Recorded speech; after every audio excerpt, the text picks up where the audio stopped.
Well, good evening, everybody. My name is Jeff Poss. I'm the chair of the MOR Development Review Board. And I'd like to call this meeting to order. We can then begin with a roll call. Mr. Kunkel? Here. Mr. Otto? Here. Mr. Poss? Here. Ms. Smith? Here. Mr. Weiskopf? Here. I guess that's a quorum. Okay, moving right along. Are there any changes to the agenda as posted? No, sir. Okay.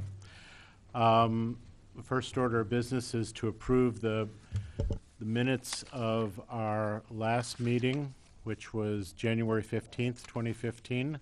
I move approval. Second. Second. All in favor, say aye. Aye. Opposed? Okay. They are approved. Any communications? Yes, there were several letters that were not included or that we received after the packet went out on Friday. So we received letters from Gail Walden, Gina Peluso, Ryan and Maria Bailey, Linda Lorenz, Eunice Weech, Kate Hunter, Alice Novak, Pete and Caroline Colston, Louise and TJ Cooney, and Dan Newman. And these were all pertaining to the case that we are hearing tonight, and they're generally all in opposition. Some are absolute, some are, say if the board does approve the case, they would like to see more sensitive treatment, especially towards the Ricker House, in terms of the materials of the fence and of the proposed apartment building. And also, we sent out earlier today an updated site plan and landscape plan for the case. We emailed that out earlier, and we've handed those out to everyone tonight.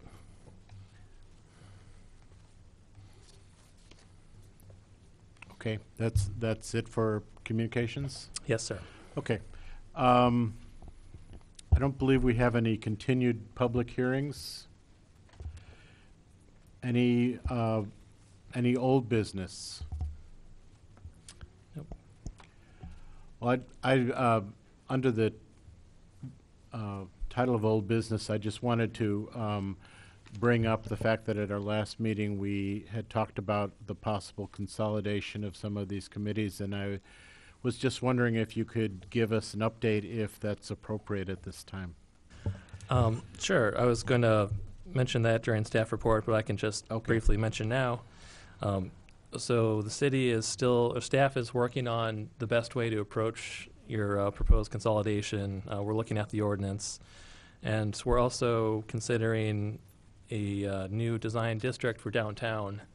So we're trying to figure out the best approach to incorporate a design review approval possibility for that. So which may involve reshuffling of the design review board and development review board. Okay. Well, that answers the question then. Thank you. That brings us to new public hearings. And we have one public hearing for tonight. It's case number DRB 2015-01. The case is a request by Kevin Hunsinger for review of a site plan and design of a 5-unit apartment building at 611 West Elm Street in the MOR Mixed Office Residential Zoning District.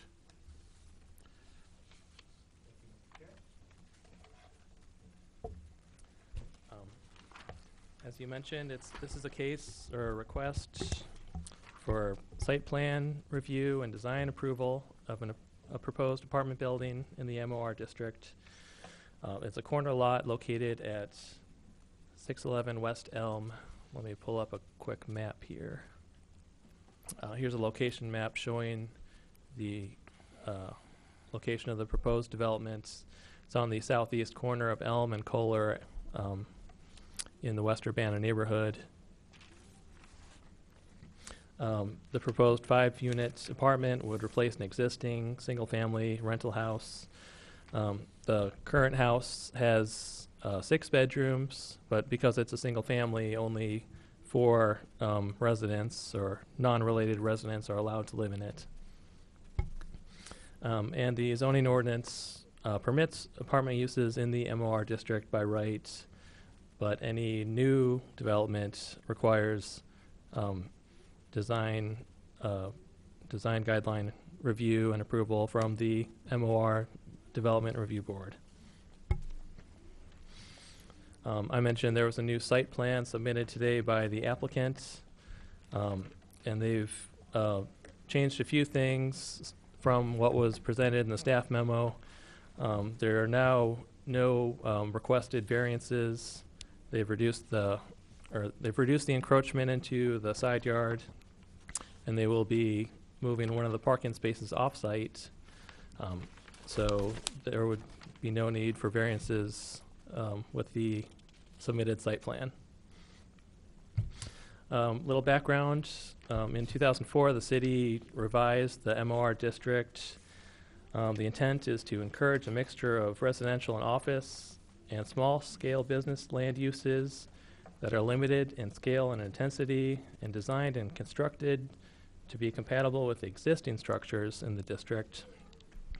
And the MOR Development Review Board is created for the purpose of reviewing and approving or disapproving all site plans for new structures and land uses in the MOR district that do not incorporate an adaptive reuse of an existing structure. The zoning ordinance requires the MOR Development Review Board to open the case within 45 minutes of receiving the application. I'm sorry? 45 days, sorry. Yes, it's really quick. Yep. So we've met that requirement. And there are several criteria that the Development Review Board will be going through tonight. I'll be walking you through.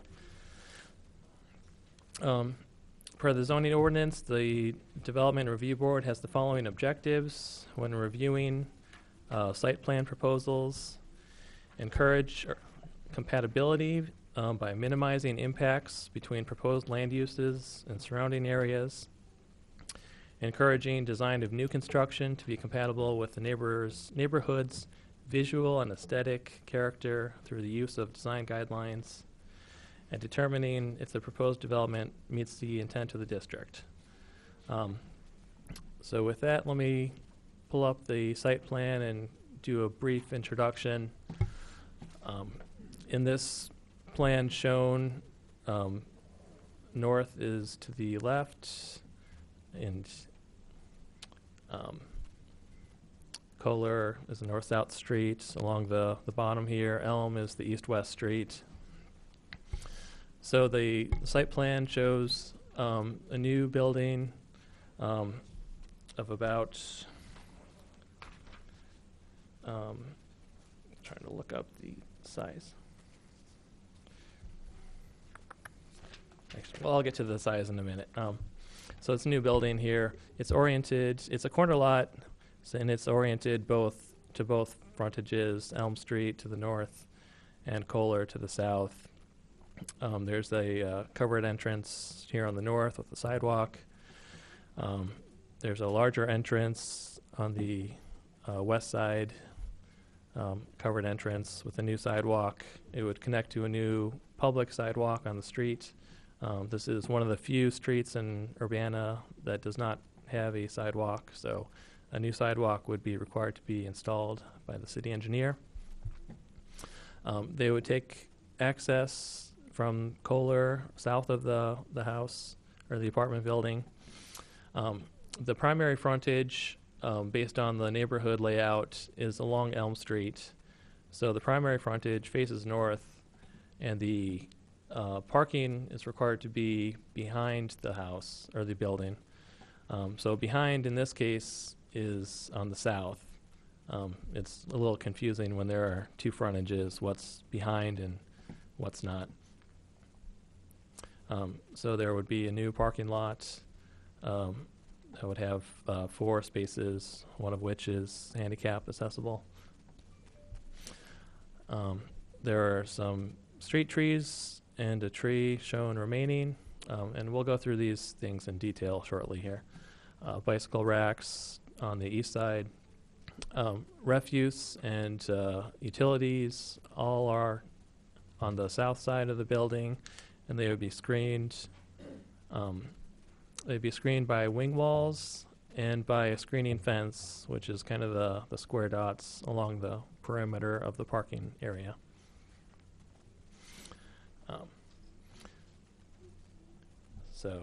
Okay, let's go through a little bit of zoning analysis.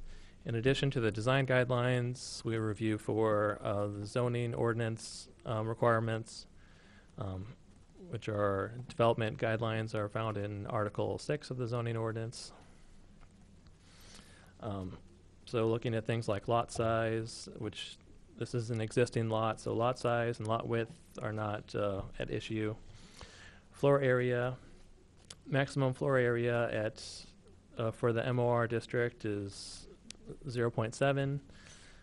The proposed floor area here would be, let's see, originally it would be 0.64, but currently it's 0.62 with the revised plan. Open space ratio, open space is how much open space there is compared to the floor area. The minimum requirement is 0.3. The actual provided is 0.39. Building height, the proposed building would be 30 feet tall. So here's a couple renderings of the building. You can see it's 3 stories. The way we measure height is to the midpoint of the pitch of the roof. So it's 30 feet about to this bracket. And the maximum height in this district is 35 feet. So it should be noted anything above 25 feet kicks in an additional requirement for setback in side and rear yards. So going back to the site plan, you can see the setbacks along the front yard on Elm Street. It's the maximum required setback of 25 feet. This is due to the layout of the other buildings on this block face. Along Kohler, the setback is 17, just over 17 feet, which is the average of the adjacent house and this being a vacant lot, or will be a vacant lot when they calculate the required setback. Along the east side, the top of the diagram, the required setback is 7 feet, except with the additional height above 25 feet, that requires another 3 feet of setback. So the required setback is actually 10 feet along the side yard here. And the proposal has been redesigned to stay out of the 10-foot side yard, except there's a bay window that sticks out, which is allowed encroachment, so which sticks out 3 feet. The other yard, rear yard, is along the south side. There's parking in that yard. That's an allowed encroachment as long as it's behind the rear of the house, which it is. And the number of parking space required, there are proposed to be 5 units, 4 one-bedroom units and 1 two-bedroom unit. The requirement is 1 space per unit, so 5 spaces total are required. The applicant is providing 4 on site, and an additional space will be provided within 600 feet, which is something allowed by the zoning ordinance. Let's take a look at the surrounding land uses. Actually, well, just briefly looking at the aerial photo, you can see it's a lot of older rooftops, things that used to be single-family homes and have been added onto. Looking at the uses themselves, the proposed sites and the immediate to the east is single-family rentals. The rest of the, directly south is a single-family home, which is the Ricker House, which is on our local, it's a locally designated landmark as well as on the National Register.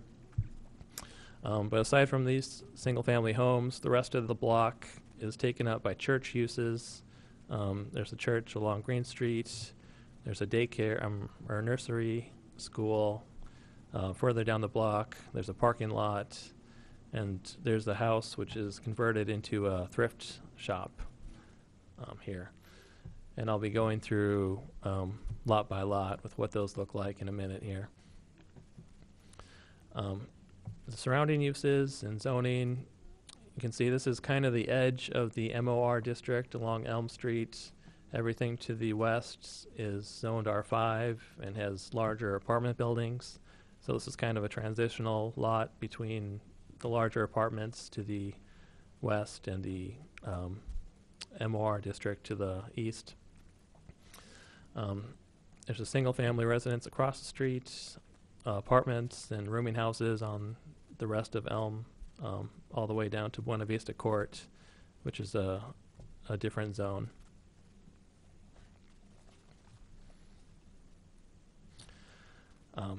So the site plan, as now submitted, fully conforms to the requirements of the zoning ordinance, development regulations in terms of height, setbacks, floor area ratio, open space ratio, things like that.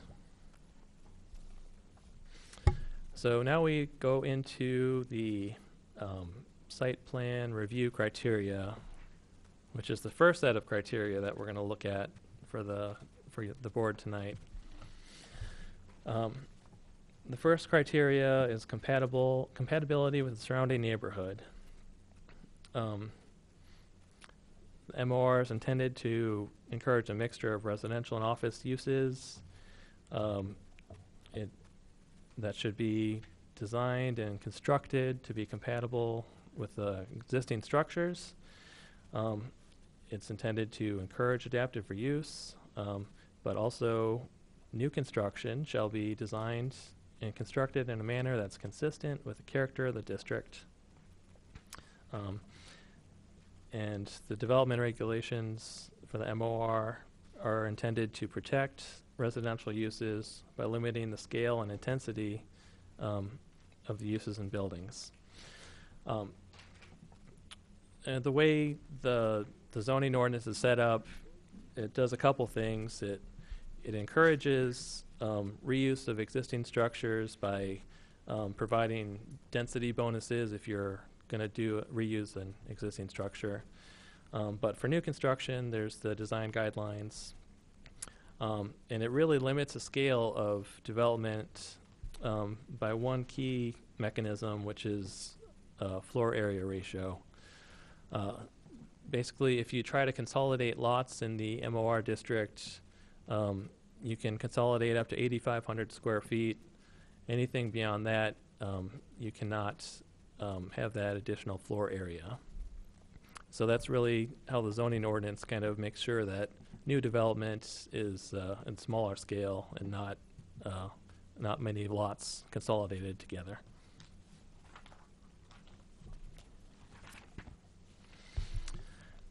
Okay, so the surrounding area here contains a real mixture of uses. We've talked about the church uses on the block.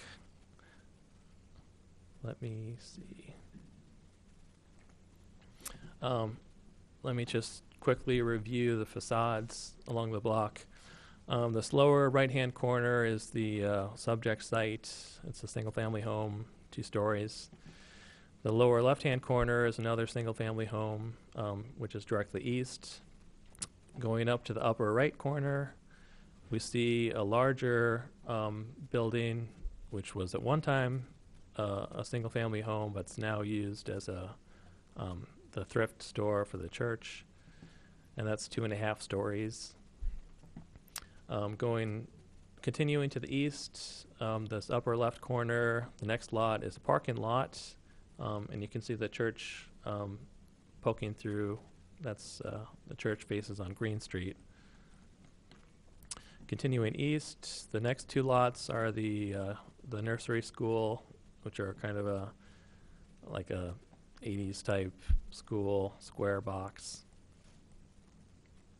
And then looking to the west along Elm Street, along the south side, there's a larger apartment building, which is kind of styled as a single-family home, but is quite large. So on the north side of Elm, we've got another row of single-family homes. Directly across from the subject site is this upper left corner. That's 612 Elm. 610, going east again, it's I believe a multifamily building. It was originally a single-family home. It's now an apartment building. 608, another, I believe, a rooming house, which was in the past a single family. 606, another, let me check. Okay, 606. Okay, yep, more apartment buildings for 606 and 604. 606 and 604. And then further east is Buena Vista Court, again, which are not in the MOR. Looking along the Kohler frontages, this is the west side of Kohler from south to north. 702 Green is a large house that's been converted to multifamily. 203 Kohler is another house that's been converted to multifamily. And then 701 Elm is again the larger apartment building. It's a 9-unit building. It's stylized as a very large house. Jeff, but those, when you go back up here, 203 and 701 are not in the MOR district. Oh, yes. They're in the R5. Correct. Yes, thank you. Yep. Yeah, this is just a tour of the overall character of the neighborhood. And then that leads me to a question. Okay. Is that when I read this information, it says that the MOR Design Review Board shall review the new construction and ensure that it shall be designed and constructed in a manner that is consistent with the character of the district. And I'm assuming that's just the MOR district and not the R5 district adjacent to it. Yes, I believe that's right. So like when we go on and we start talking about massing and scale, some of those figures should be taken out, the R5 buildings. Well, Am I jumping too far ahead? Yeah, It you're kind of goes jumping a with little that ahead. when you're looking at pictures of these. You know, it does, in that criteria, it does say proposals, excuse me, shall demonstrate consistency with the intent of the MOR. In reviewing proposals, the MOR Development Review Board shall consider the effects of the proposed structures and uses on adjacent properties and the surrounding neighborhood. That's the neighborhood, not the district. If the zoning ordinance wanted, so that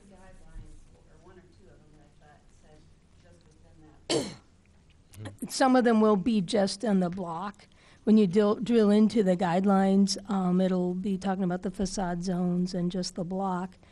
But I think, to be clear, this criteria is talking about the surrounding neighborhood, and there's a mix of zoning there, so it's a good question.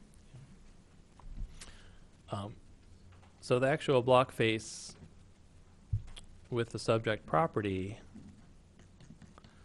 there's only 2 buildings on that block face along Kohler. There's the side of the subject property. You can see, unfortunately, we don't have a winter photo of that. that facade. You can see the garage there. And then directly south is the Ricker House, which is 2.5 story, looks like.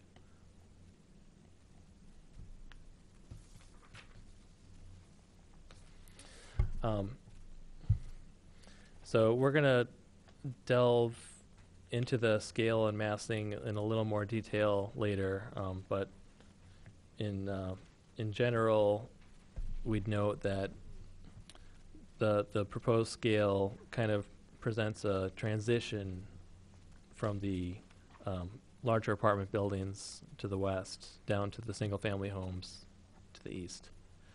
The location and orientation of the building would be similar to that of what's existing and the other homes in the area. I should have drawn arrows here, but pretty much all of these along Elm Street, they're oriented towards Elm Street. And then along Kohler, everything's oriented towards Kohler, so it's a little bit of a split. But the proposal does have entrances on both sides. And the scale is similar to what's there now. Parking and access. So we've talked about the parking requirement of 4 spaces. I talked a little bit about how the building is oriented towards the north, which means the parking has to be behind the building, which means it has to be on the south side. That's just the zoning ordinance requirements. But parking should be designed to move traffic conveniently. Not a big concern for 5 units. To minimize noise and visual impacts, and minimizing the area of pavement.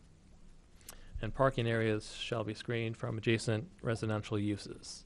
And I'll go into detail on the screening soon here. Screening and landscaping, and this is just the first set of criteria. Again, we're going to delve deeper in the second set.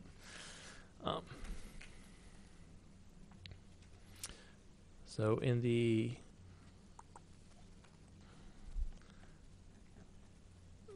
packet handed out and emailed today, there's a landscape plan for the site.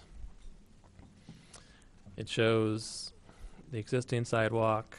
There will be a new sidewalk, new sidewalks along Kohler. The screening, the entire parking area will be fenced off with a 6-foot fence, and that's proposed to be a vinyl fence, I believe. And the landscape plan shows there will be shrubs all along the south side and the west side of that fence. Looking at the trees, landscaping, let me pull up a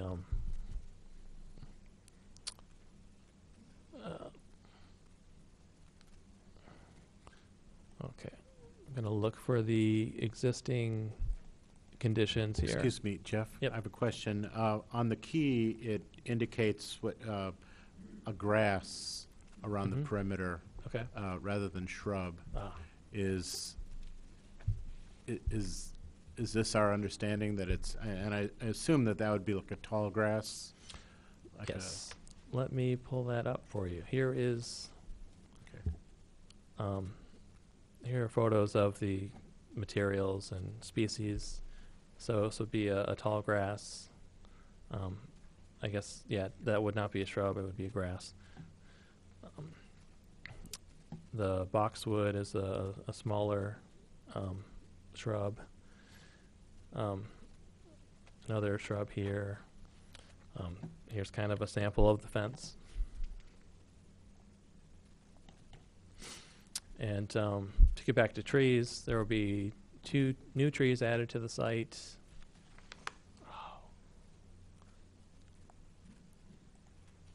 Okay, so here's a survey that kind of shows all the existing locations of the trees. And on this one, north is up. Elm Street is along the top. Kohler's on the left here. So there are existing trees. There's a large tree just on the property in the front yard here. There's a smaller tree in the side yard to the east here. And there are two larger trees between the house and the garage. So on the proposed site plan, this existing tree would stay. These other trees would be removed. The parking area has to be in the back, so these two trees would have to be removed. I think this tree is not very big. And there will be two new trees located in the front along the north here. Looking to the street trees, there are 3 street trees along the west side here, and they're all directly underneath the overhead electric lines. Let me pull up that photo again. So you can kind of see here's a tree, and they've been trimmed back to not grow into the electric lines. The city arborist has inspected these trees, and his recommendation is to remove the trees in the public right of way here because they're going to keep growing into the power lines, and that's just not a good situation.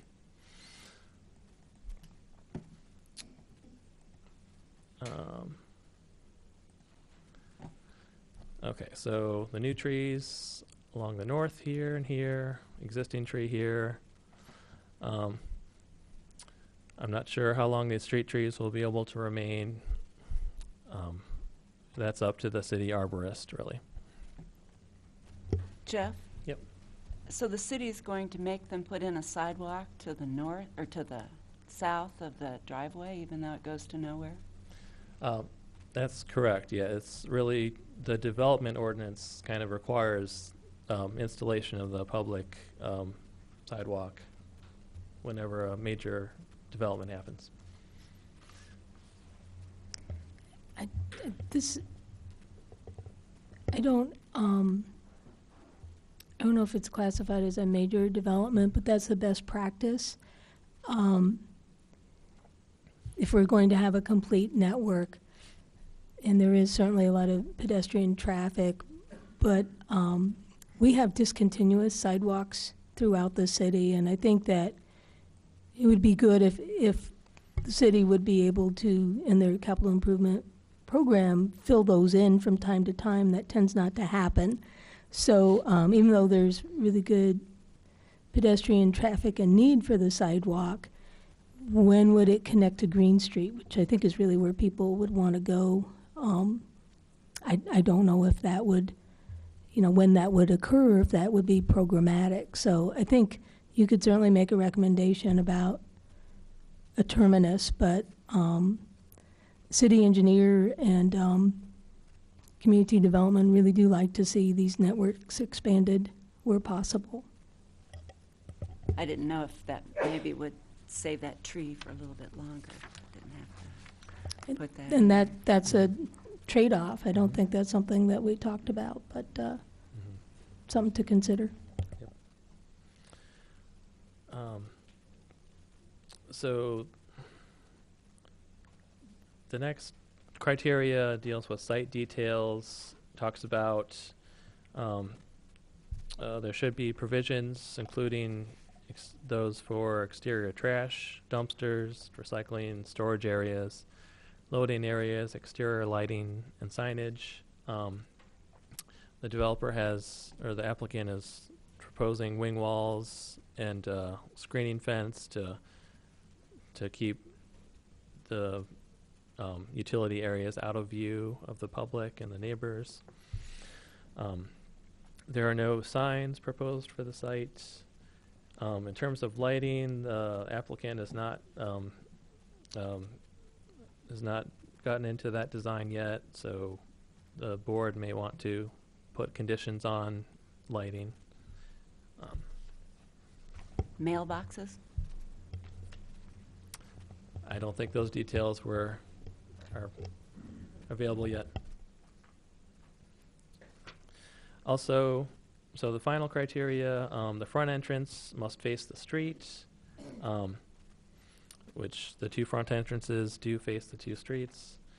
The building walls facing the street shall contain window openings. There are a myriad of openings shown on the site plan, or on the renderings.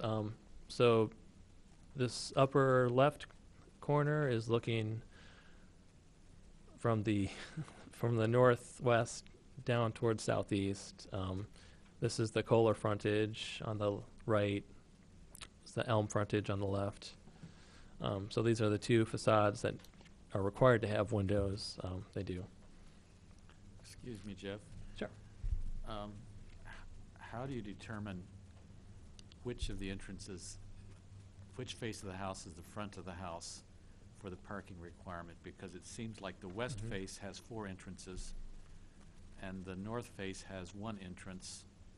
But if you designate the primary entrance, the west face, the parking disappears because it can't be adjacent to the front of the house. So is that an arbitrary distinction? How do you decide that So determination of the front face of the house? that determination was done by staff, and we looked at the character or the surrounding houses, which most of the corner houses in this area face Elm Street as the primary frontage. And there's also a zoning definition that on a corner lot, the narrower of the two frontages is the front yard. And that's used to determine the rear yard, which would then put that to the south. Sure. Okay. And yes, the first set of criteria, parking area shall be located behind the principal structure and cannot be beneath the principal structure. So those criteria are met.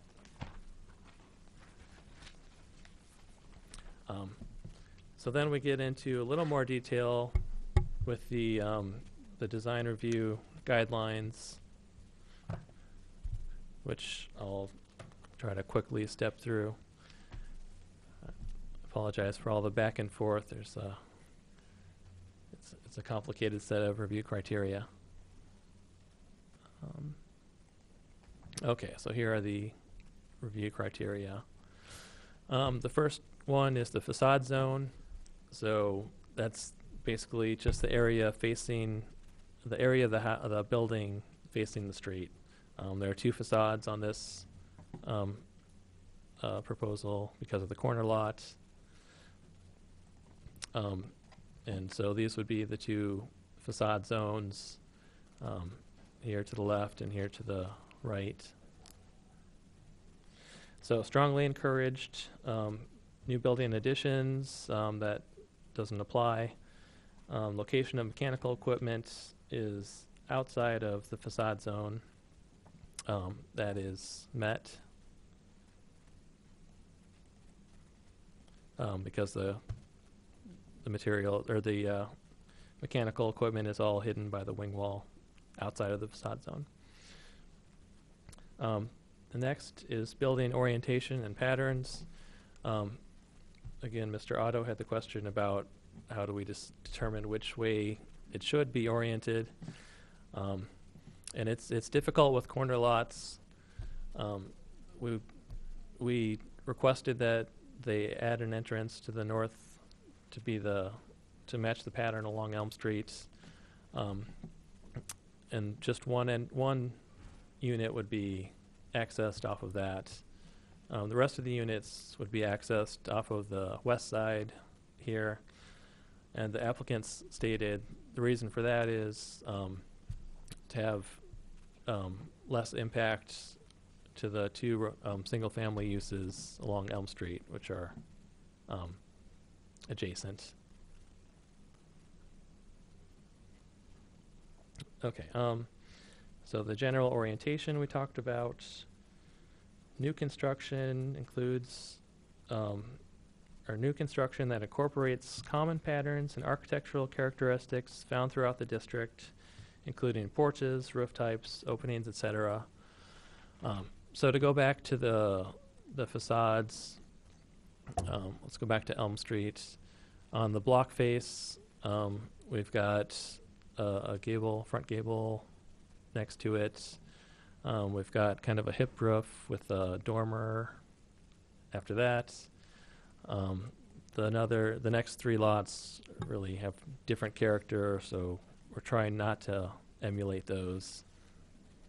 And on the north side of Elm Street, again, we see, I guess, a hip roof with a dormer, a front gable, a front gambrel,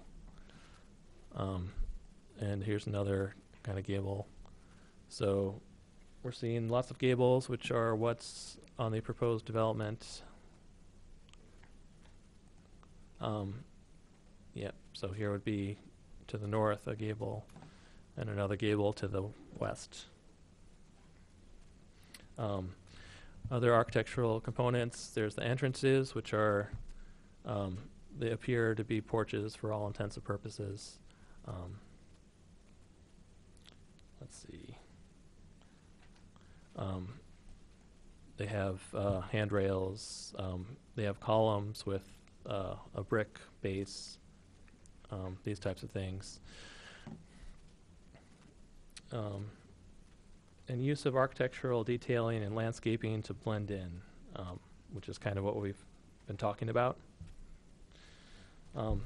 Also, with orientation and patterns, we're looking at height to width ratios and setbacks. So,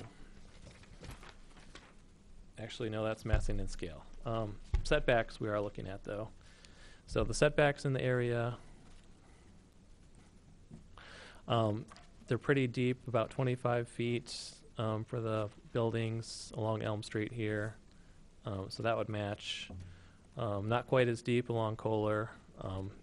So 17 is proposed, which would about line up with the porch of the Ricker house.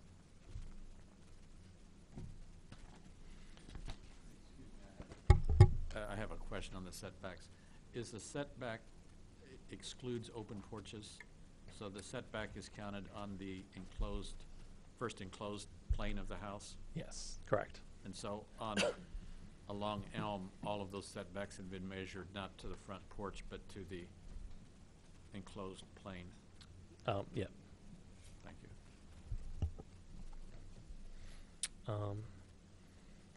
Let's see. So we talked about some of the architectural elements. Gabled roof. There are window bays. Let me pull this up again. Window bays that kind of project out, which other houses have. Dormer windows, covered entrances, columns, similar materials. We'll get into materials in a minute. The next criteria looks at massing and scale. So this is looking at height to width ratio. If all the buildings are much taller than they are wide, then you wouldn't want to put in a building that's much wider than it is tall. So looking at the block face along Elm Street, on this side, the other buildings, the height to width ratios are 0.74. That's the existing building. 0.76, 0.72. And then further down the block, the nursery school is 0.31. So that is much wider than it is tall. But the three single-family home structures on the block face are all around 0.7 or so. And in the wider neighborhood, they're generally around 0.8 or so. So the proposed building is 0.89, which is generally similar. It's not a lot taller than it is wide compared to the other buildings. Similar on Kohler, the only other building on this frontage is the Ricker House. The height to width ratio is 0.88. The existing building is 0.61. The proposed would be 0.58. So again, everything is wider than it is tall. Another thing about massing is looking at stories, number of stories. Most of the buildings in the area have 1 or 2 or 2.5 stories. There's a couple with 3 stories. The average overall is about 2.27, and the proposed would be 3. And then again on the Kohler frontage, the average number of stories is 2.5. The proposed would be 2.5. I'm sorry, the proposed would be 3.0, just 3 stories.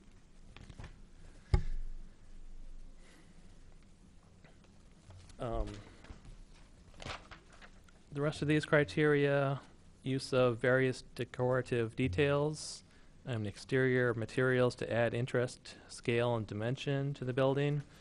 As you can see from the renderings, there have been a lot of architectural embellishments and bays that push out, and dormers that kind of peek out to add interest. So that criteria is met.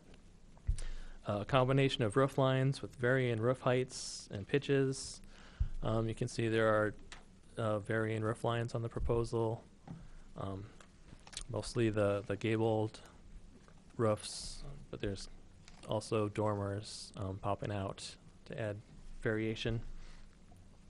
And the pitch and shape is generally compatible with the rest of the district. Looking at other buildings, you can see things are pretty low pitches, so generally compatible.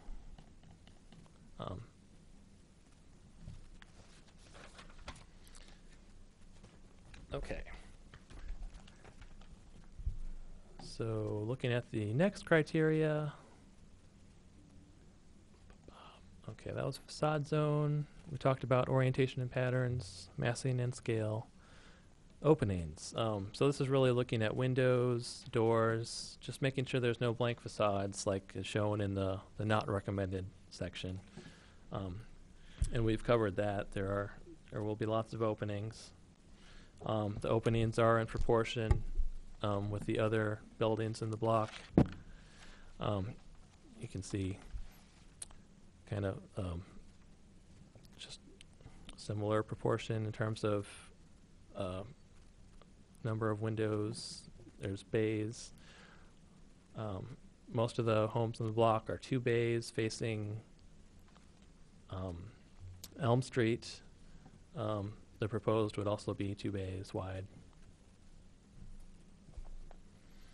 So that would provide a consistency in the rhythm along the block. So looking at some of these other 2-bay buildings. Outdoor living space, front porches and balconies with roof lines that are compatible with the structure are strongly encouraged. That's shown on the proposed rendering. Outdoor living spaces using a variety of styles and materials.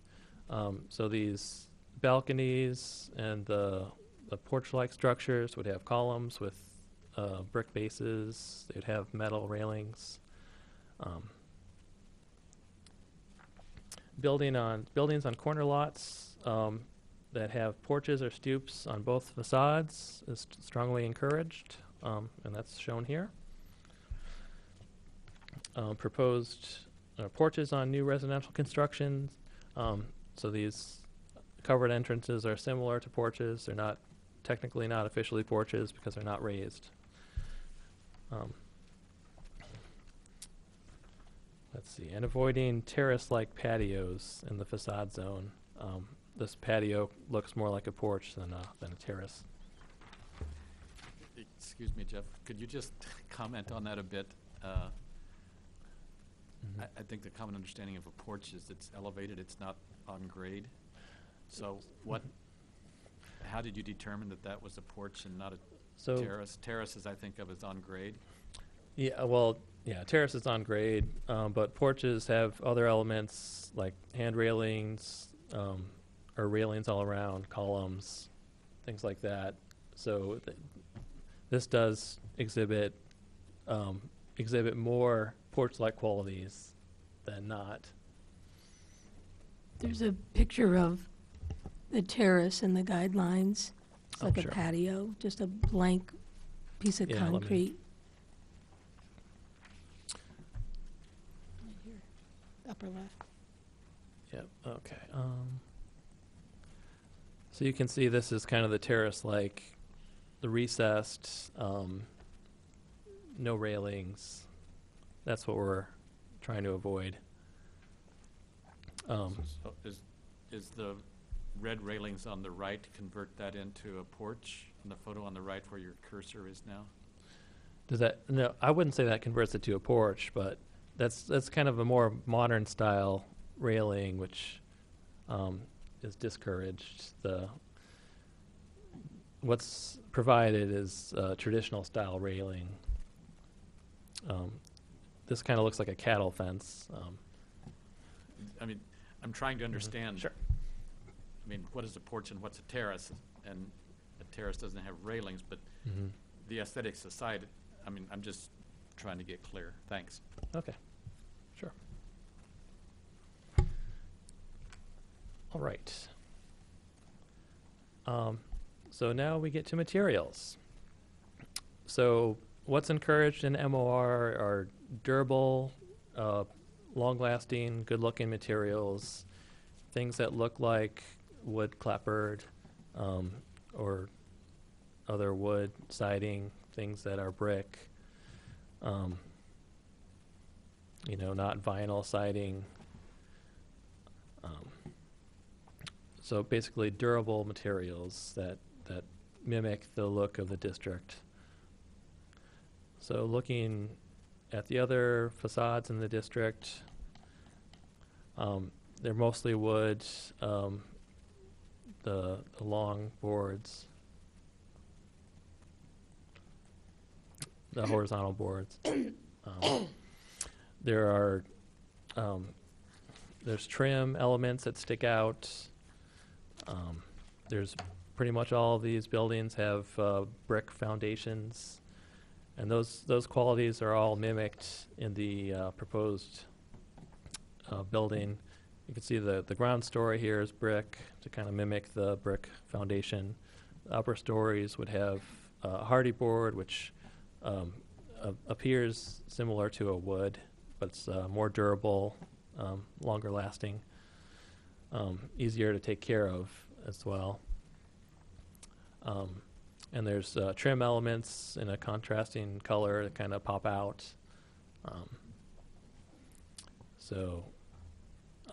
The materials for the rails, again, would be probably powder coated steel.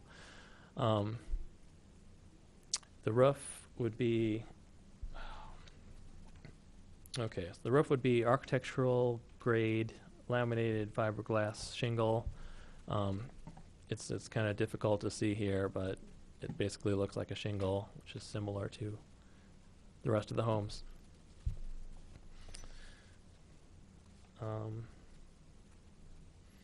So really, it's just the diversity and durability of materials are what we're looking for and what are proposed. So parking areas. There's a couple things that don't really apply, like utilization of existing alleyways. There's no alley on this block, as you can see. Fencing and other screening elements that are architecturally compatible with the principal building in terms of quality and detail. That's probably the most input that we got from the public was about the material of the fence. People do not want to see it white vinyl. So that's something for the board to consider. Where materials. There we go.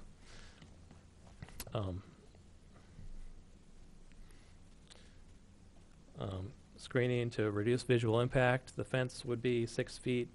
Basically, you wouldn't be able to see the parking from the street or from the adjacent properties. And use of hedges or other things to soften the screening. There would be the Carl Forster grass to soften the screening. How tall does that get? I'm sorry? How tall does that get? I'm not sure. That's a good question for the applicant. I looked up before, and 3 to 5 feet it matured.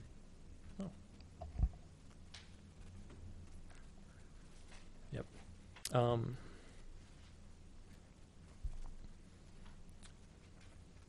So, in terms of the parking, we find the location and the layout meet the design guidelines. There was some question about having 5 spaces and the location of the 5th space. With the original design,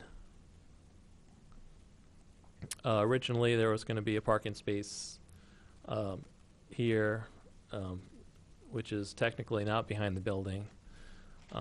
So the applicant is now proposing to move that to an adjacent property. I'm not sure which exactly, but the applicant does own several properties in the area. And through the zoning ordinance, parking is allowed to be provided within 600 feet of the site. I have a Sure. question here again. I run into the parking issue in my work on the Plan Commission. And we've run into situations where people had an arrangement, several years ago, someone had at one point arranged with a Glencore to have some parking there, and everyone forgot about it. Both properties sold. Eventually, the parking disappeared. And if I recall correctly, a condition we put on CIMIC for their site plan to meet the parking requirement, they had to give a parking easement on their primary property in order to meet the parking requirement on their property across the street. Is that part of the discussion here, that if the applicant has parking elsewhere, that there would actually be an easement that would go with the property to ensure that down the line when these things change hands, the parking is actually still there? Yeah, that is certainly a condition that the board could adopt.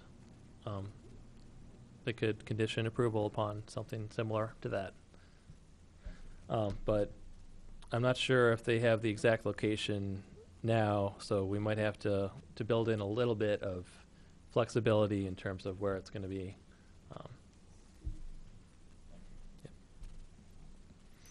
The next criteria, we're getting close, is landscaping. Oops.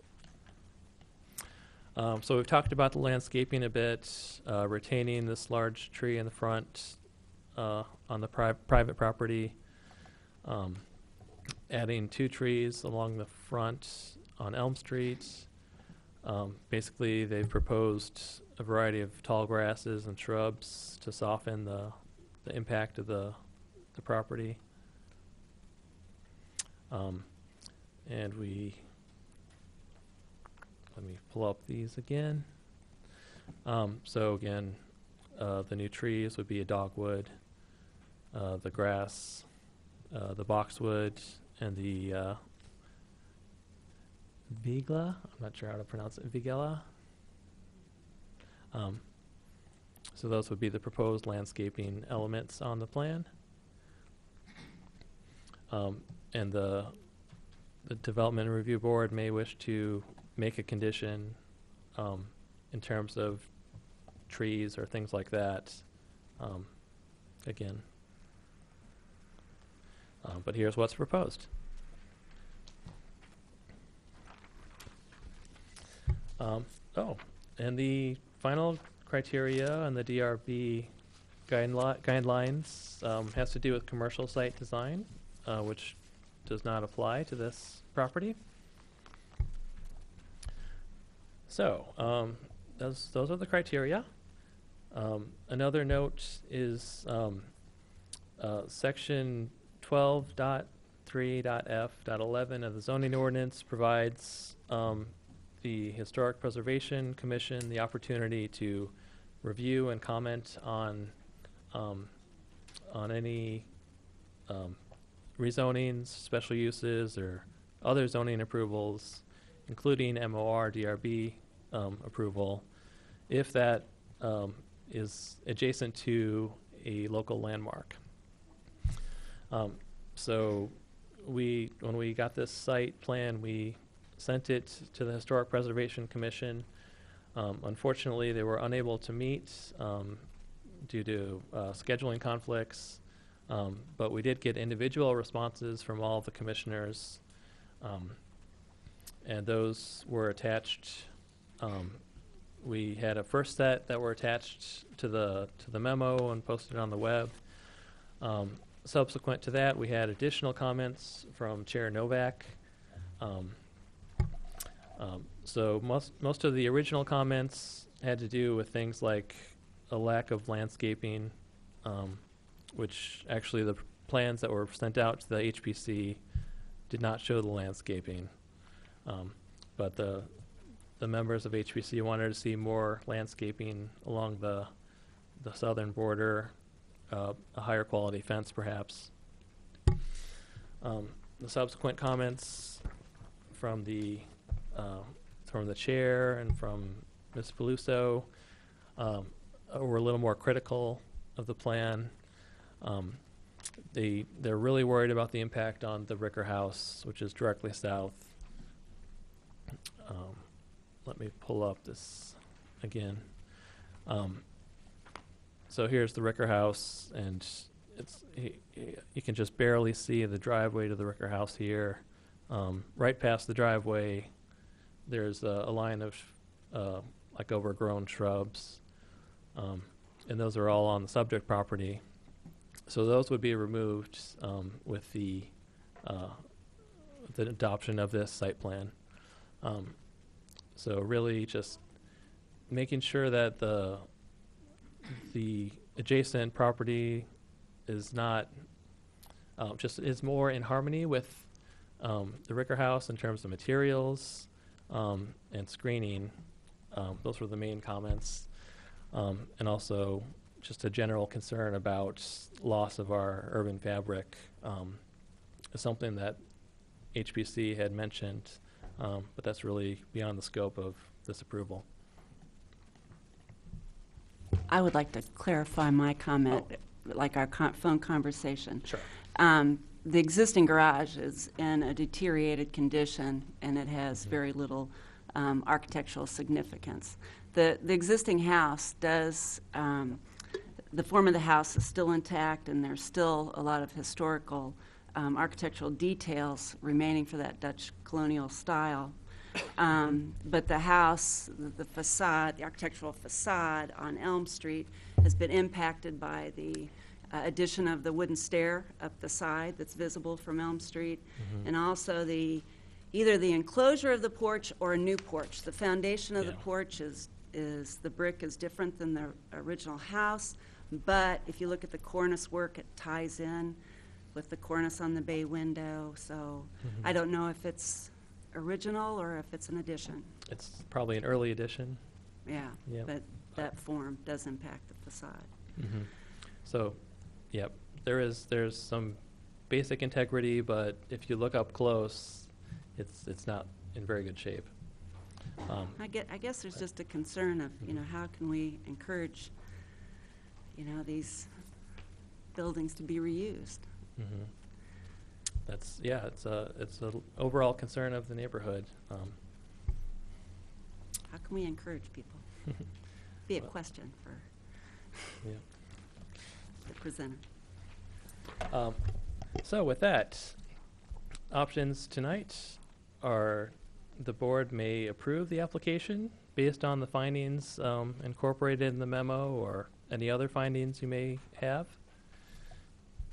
The board may approve the application based on findings and incorporating additional conditions related to meeting the standards of the design guidelines of the MOR. Another option is continuing the case to request additional information from the applicant or different design. And the final option is to deny the application. If so, the board should articulate findings in support of the denial. Staff recommendation, based on the design criteria that we just went through, is for approval of the new site, subject to certain conditions. One, that the siding be a cement fiber board, a hardy plank or similar, something that's really durable, where the plans show horizontal board siding. Second, the landscape plan, it's already been submitted, but it needs final review and approval by the Public Works Department, as it was just submitted submitted today. So approval of the landscape plan and any conditions that the board would like to add to that. And finally, that the 5th parking space shall be relocated to another location within 600 feet of the site, and the board could add a requirement for an easement to memorialize that 5th parking space. The other conditions from the original memo don't apply anymore because of the redesign. So that's our staff report. I'd note the applicant is here, and there are some additional people from the neighborhood who would also like to give comments. Okay, thank you very much for a thorough report, Jeffrey. And we'd like to hear from the applicant now. Or, oh, Some general questions before, while he's here, oh, so we don't have to get him back. Okay, that's fine. A number of the communications have sort of headlines, "Stop this demolition." Can you clarify the? Sorry. oh, Thank you. A number of the communications are sort of headlines, "Stop this demolition." mhm. This is the first hearing of this board since I've been on it. Can you clarify the authority of this board relative to the issue of demolition? Do we have any authority to stop the demolition? If the applicant applies for demolition permit with the city, would there be anything that we have any authority over that? No official authority to go into more on the demolition. This neighborhood has a demolition delay for review. So whenever an application for demolition comes in, there's a list of officials that is sent to, and it's a 45-day delay. They've applied for that demolition permit, and the 45 delay would end on October 22nd. But really, the purview of the board tonight is the proposed plan before them. And there's no official. That way answers that question. Yeah. In the opening of the report, you say that the Urbana zoning ordinance permits apartment uses in the MOR district by right. Can you clarify what that means? Are there any limitations on apartment density in the MOR? Mhm. Is a landowner able to put as many apartments in a building as can be put on it, otherwise meeting code? Or are there any restrictions on how many units can be on a particular site, or how many beds can be on a particular site? Right. So there are a few ways that density is restricted. So first, we talk about the use being allowed. It's just in general, apartments are allowed. In terms of limiting the density, the main restriction is through the floor area ratio limits and the limit of lot area that applies to floor area ratio. So again, the limit is 0.7. So 70% of the land is the equivalent of what can be built as inside the building. And then generally, developers run into practical limits in terms of meeting requirements for parking and open space. So between those three, floor area ratio, open space, and parking spaces, that generally limits, that's the general density limit. Thank you. Are there any other questions or comments from the board before we proceed? Okay. Can we hear from the petitioner now?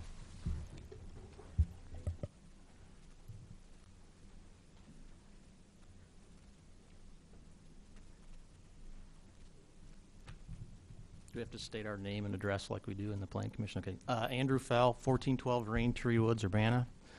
I don't feel a need to reiterate what Jeff went through. I think he's pretty clear, but I'll clarify a couple points in no particular order. Mailboxes, we've talked with the post office. We don't have an answer yet. I'm not going to pull it up there, but if you look inside the front door, there's a little niche by the front door.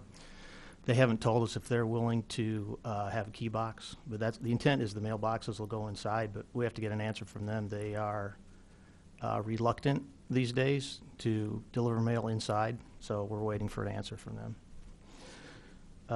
Sidewalk, we proposed to city staff that we delay installation of the sidewalk till there's a continuing sidewalk along the Ricker property. They denied that request, I'll say.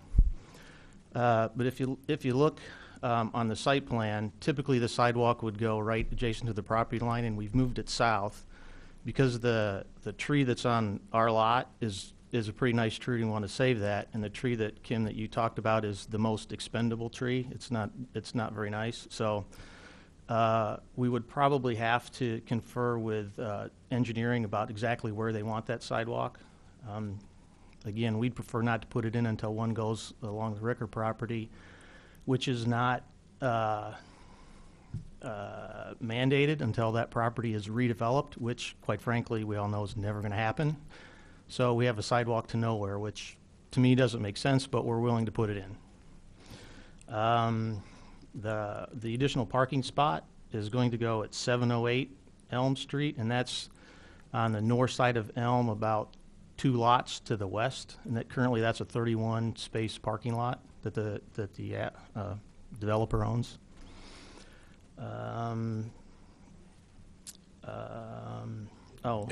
In regards to that, the notion of memorializing that space, does that seem like something? I can't speak for the developer. I don't anticipate that's a problem. I can tell you that as a matter of course, Urbana's never required that I know of. Yeah, I think in a situation where we were really relying on a number of spaces being off-site, we might want to seek that. I think in this case, we would probably look for letter agreements, and we do have a way of documenting that. I do think that there's nearby parking, and the car ownership has been dropping, demand for spaces have been dropping, so I think because this is where it's located with such excellent access, that this would not be a big burden to the neighborhood. But we would follow our normal procedures, which is to verify the other space, to document it. Internally, we can record that agreement. We've done that as well. Placing an actual legal easement would take some work and maybe beyond what's necessary for the enforcement. I think that's something, though, that not the legal easement, but whatever we do to ensure that, because several of those letters that came or notes that came from concerned citizens, it was the density and the parking and the traffic, and I think we need to try and minimize that as much as possible. I think my only other comment will be to Mr. Otto that about the porch issue. As an architect and a developer, we have the the problematic issue of dealing with both what's logical and aesthetic and what the accessibility code requires us to do. So for the accessibility code, we're required to have 2 adaptable units in the building. So the ground floor units have to be adaptable, and to do that, there's a certain, we have to deal with grades. Our preference would be to raise the first floor elevation up, but to do that, we have to introduce some ramps into the project, and the site is constrained enough that we would probably be forced to put those on the outside of the building. So that's an aesthetic judgment call we made to, we forego a ramp to lower the first floor of the building down to essentially grade. So I'm happy to answer any questions. I'm not sure I need to add anything else. Questions from the board? I have one question. You did the I assume you did the application. So in it, it states that the structure is not well suited to renovation for intended purpose. Can you just elaborate? I don't know. I've only seen the building from the outside and not inside, and I don't know.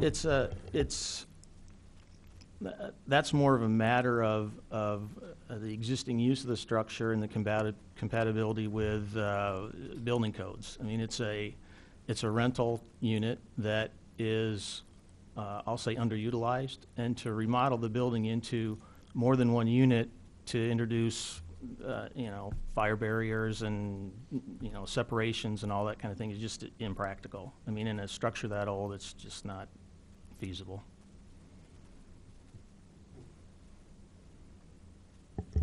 Other questions?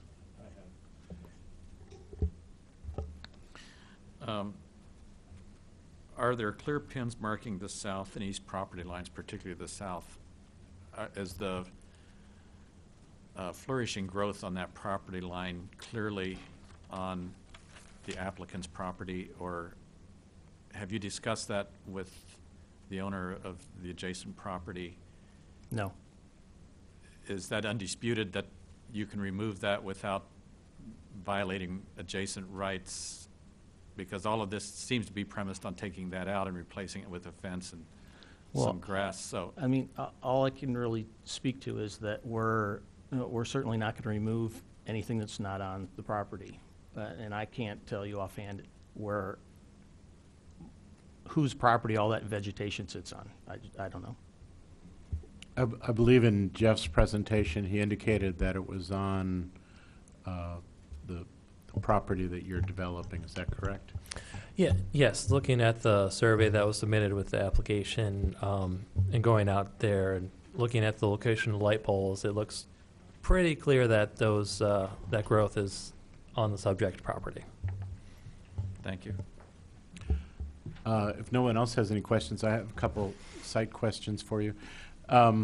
The sidewalk to nowhere, has there been any discussion about actually turning that back to the street so that it actually leads somewhere?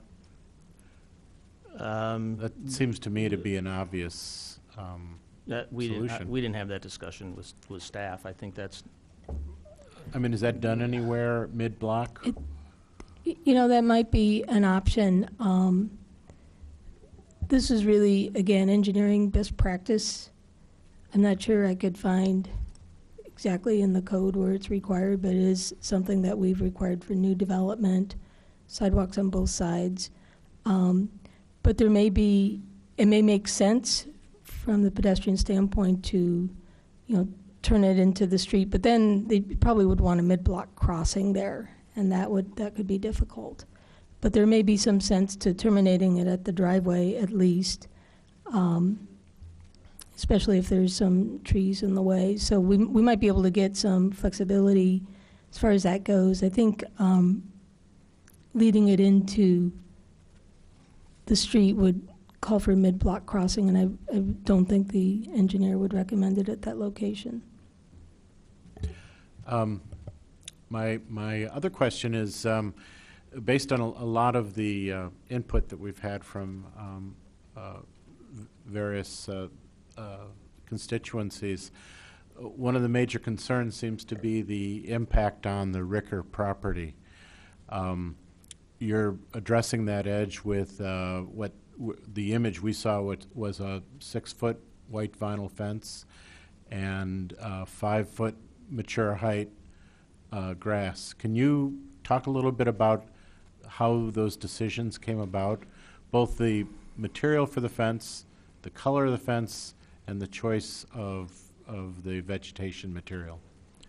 Well, the design decision to get that far, I mean, I hope you can appreciate, was a back and forth with city staff, months-long process. And we, this may be the 10th iteration of this design in an effort in talking with city staff to make it as appropriate as possible. And we've designed it so that we're asking for no variances. We've met every piece of the ordinance that there is to meet.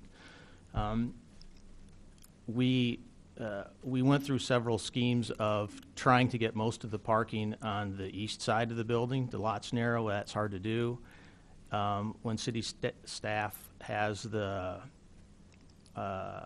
judgment that the south side is the rear of the lot, that's where we have to put the parking. So we don't, that was a decision essentially forced by city staff. I mean, I don't think it's a bad decision, but that was not necessarily our choice, right, to put the parking there. That's where we had to put it. I'm not referring to the parking. I understand, and looking at the site plan, I don't see any or too many other options to do that. What I'm talking about is just if I stand in front of the Ricker house and I look towards the property, what I see is a line of prairie grass, single line, a thin line of prairie grass, and then I see a white fence. And I'm wondering about how those decisions were made about what the appearance of the property is from the Ricker property line. Well, obviously we're required to screen the parking lot, and the intent is to screen the parking lot with a fence that is entirely non-transparent, so the headlights won't shine through to the Ricker house, and that is the most practical fence to put there to accomplish that, and certainly some of it's a matter of economics and durability, and I think personally, I think the grasses is the best way to soften that fence. They're going to grow well because they'll get lots of sunlight there. They'll grow 5 feet high, maybe a little taller than that, and they take less maintenance on the part of the developer. There's 1,000 ways to do that. That's just the way we chose to do it. Thank you. Good question. I have talking about the facade that faces Ricker House, which is also, it's not the main, it's not a street facade, but it will be seen on Kohler. There's that kind of big expanse of exterior wall. Is there any way there could be some openings added? I know the bathrooms are along there, but is there any way either through, I like the way you've done the horizontal banding to cut the scale of the height down. Is there any way we could do something to kind of add relief to that? Yeah, I'm sure we could, yeah. I massive don't know what it is expanse. offhand, but I'm sure we could do something. I mean, that's just, it doesn't look residential as you're coming this way. I'm looking at your picture here. I've got an additional. Okay. Back on the question of the fence, page 10 of the staff report on the parking areas, on the screening, it says use of hedges, wood fences, or masonry walls to screen parking areas from adjacent properties. Fencing and other screening elements that are architecturally compatible with the principal buildings in terms of material quality and detail.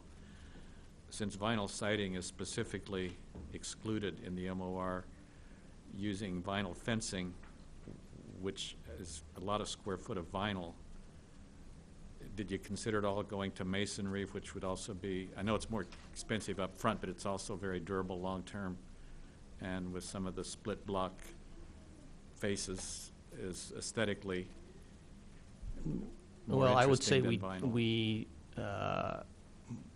frankly didn't consider that, and again, part of it's an economic issue. There's a point of diminishing return on an economic investment, and we all know this has to be an economically viable project to make it happen, and adding expenses like that ramps up the uneconomical aspects of the project. Now, would we put in a wood fence? We could probably put in a wood fence, but there's a maintenance issue with the wood fence, and it's something that over time starts not to look as good, whereas a vinyl fence stays looking pretty good all the time. Stays So, looking vinyl at least. Well, Does the fence need to be 6 feet though too? Could you go with a better quality material and do a shorter fence? Because if you're going to screen cars, you only need about, well, I guess it depends on the size of the cars. The requirement is 4-foot wall or fence. So. Okay, 4 foot. So, that's another consideration, is to do something that's lower, that's of a better quality material.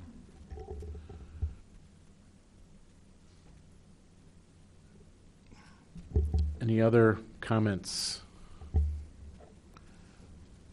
Okay, well, thank you very much All right. for if you need me back, I'll present- come back up.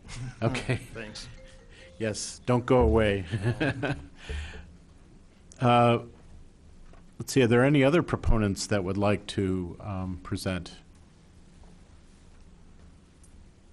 No other proponents. Okay.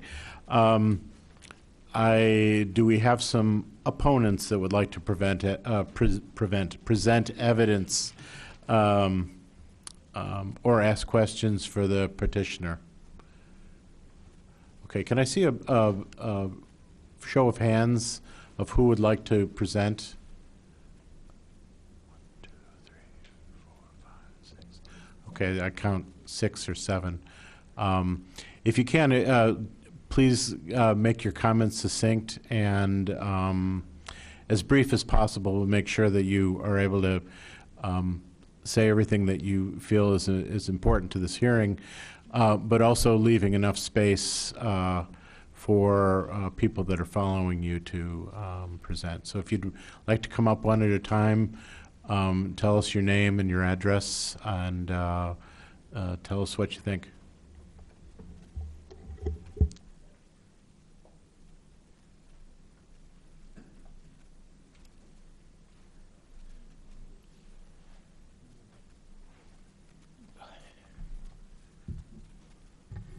Sign in here? Is that what I sign in?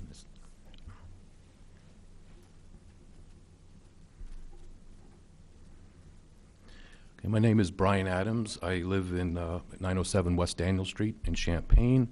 I used to live on West Elm Street several years ago, so I know the neighborhood well. One thing I really liked about that neighborhood was the old historic feel and setting of the neighborhood. So I would like to just briefly talk about the impact the approval of this application could have on the historic integrity and the feel of the neighborhood. Just a few notes about Elm Street. It is a very old street in the city. It shows up on the original plat of Urbana from 1833, so it was one of the original corridors through the city. The West Elm Street consists of 7 blocks, beginning at Broadway on the east and ending at Busey Avenue at the west. Originally, the 100 to 200 blocks were mainly municipal and commercial buildings, and the 300 to 700 blocks were primarily residential. And of those blocks, really the 600 block and the 400 block are really the most intact in terms of the historical and architectural detail from the early 20th century. So I think one thing to think about here when we're talking about the reason for the MOR district and the desire to promote adaptive reuse of the historic buildings is that the area has already been impacted by the removal of a lot of the historic buildings.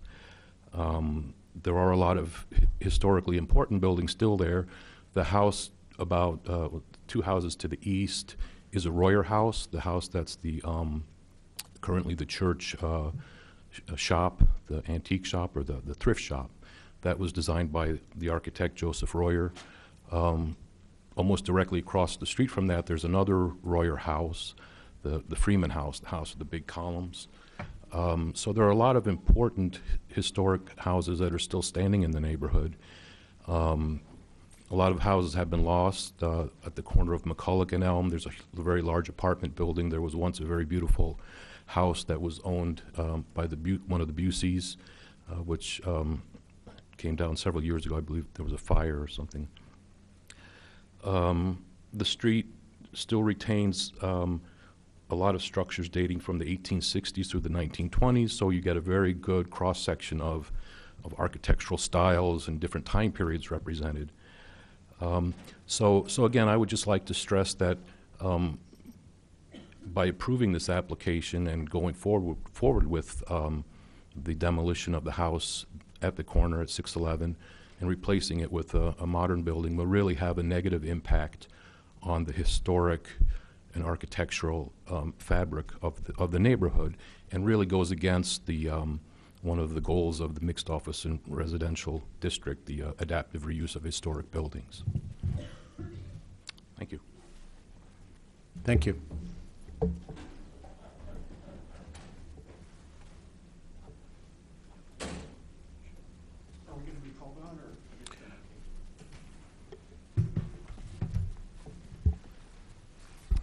I'm Eric Jacobson. I live at 803 West Main Street in Urbana. I also represent the area in question on City Council, and ordinarily wouldn't come to a commission meeting if it were a matter that would come before the council, but as I understand the process, this would not come in ordinary course of things. This wouldn't come to the council's attention, so I'm here. Partly because I know several of my constituents are concerned, but partly because of my own concerns and my own history in West Urbana. So I'd like to set a little context by talking about the 800 block of West Main Street and the historic corridor on West Main Street. Because several decades ago, I was just a resident and a homeowner and a supplicant saying, please help us, give us some zoning protection, give us some protection for the historic homes that we have bought that we're trying to maintain. And we saw something that was really very remarkable, which is once we did get a favorable response from the city, we had people come in to houses that were multi-individual residential rental properties, buy them and restore them to the historic quality that they had been. A Busey house that had been in the Busey family since before, was built by the Busey family before the Civil War, which had been a residential property. Now the house that we're talking about here at 611 West Elm is in much better shape than that house was. You can get a very good look at the interior on the Hunsinger website. They have a lovely series of 14 photographs of the interior showing wonderful details in the woodwork. One of the lovely features, our home was built just 1 year after this house. Ours was built in 1904. This house at 611 West Elm was built in 1903.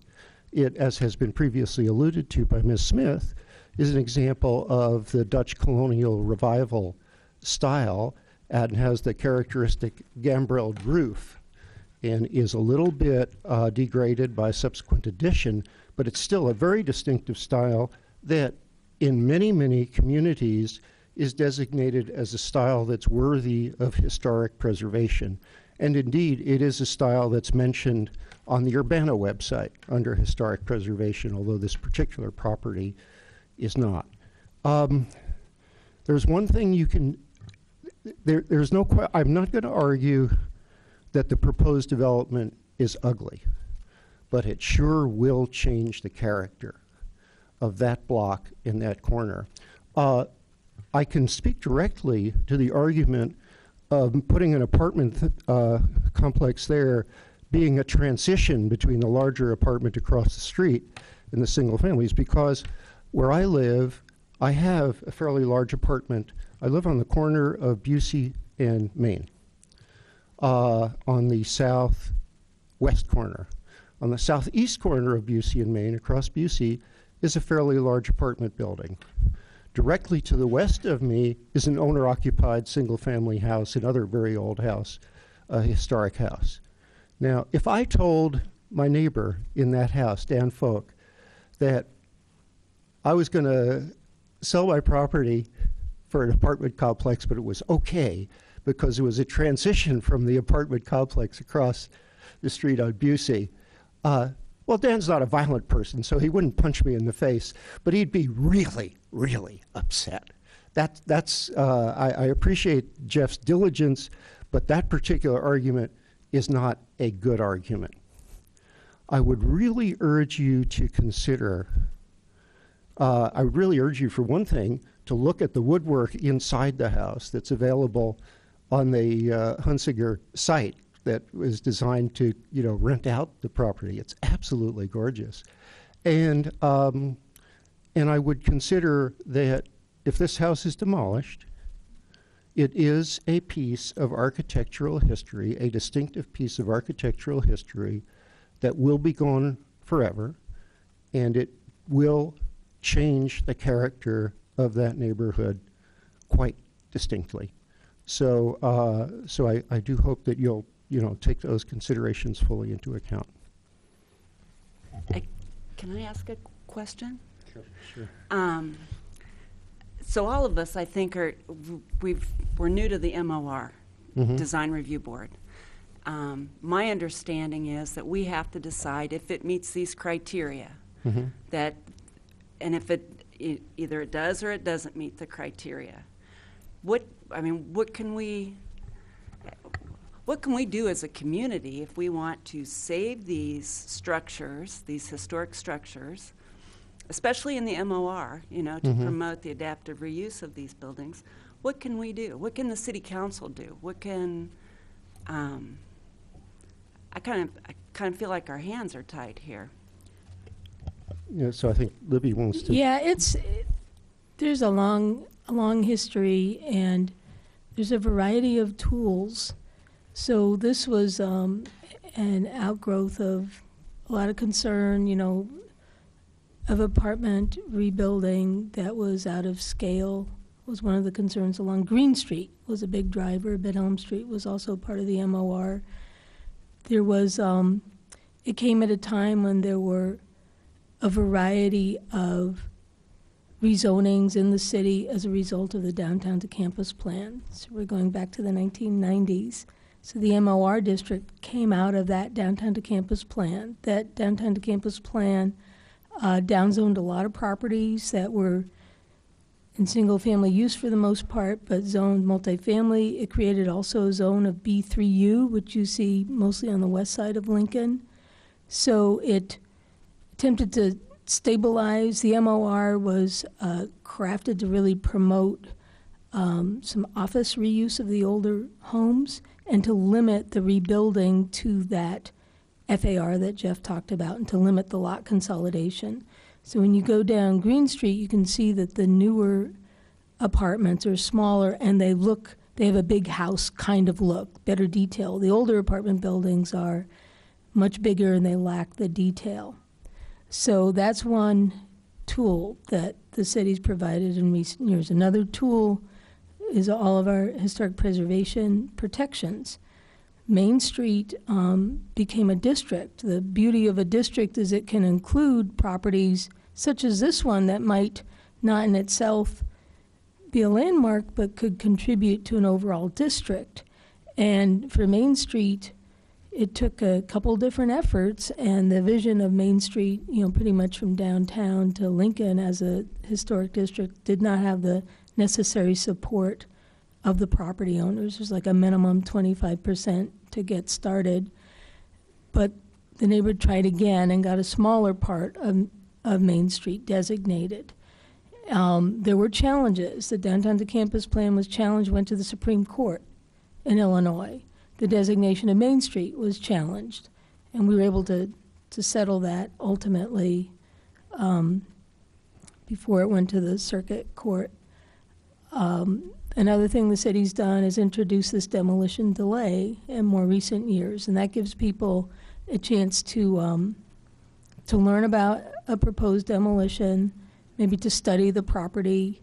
Maybe there's a chance to find a way to do a preservation or at least have an open discussion.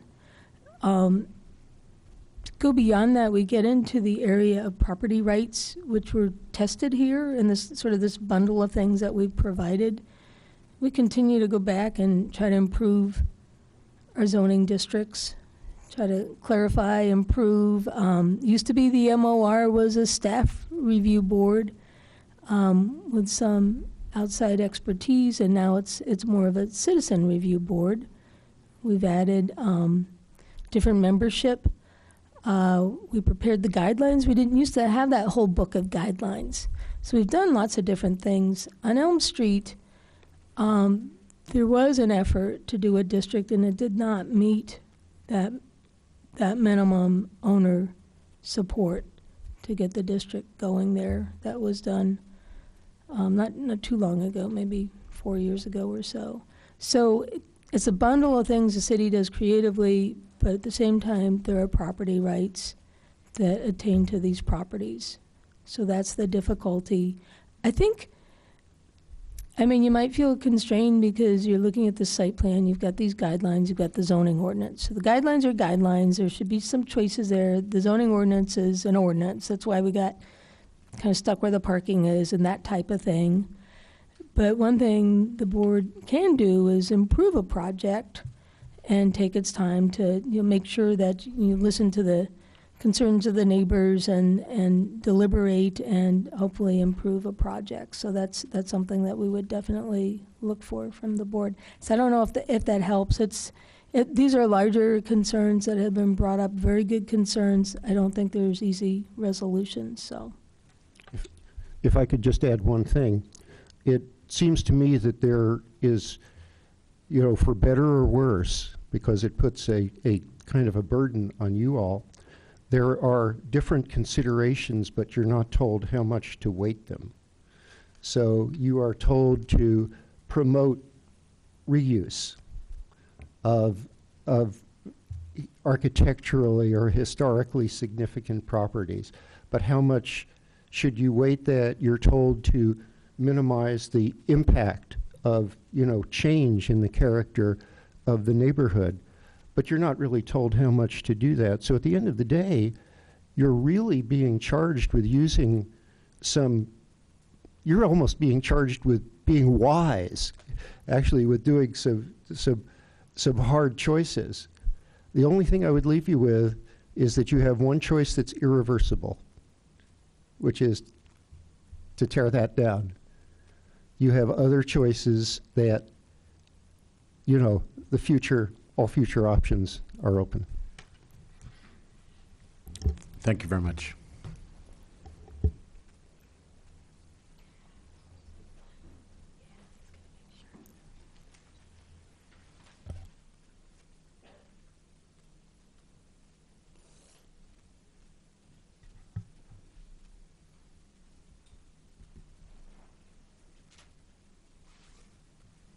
My name is Dixie Jackson. I am a member of First Presbyterian Church and on the Building and Grounds Committee of that church.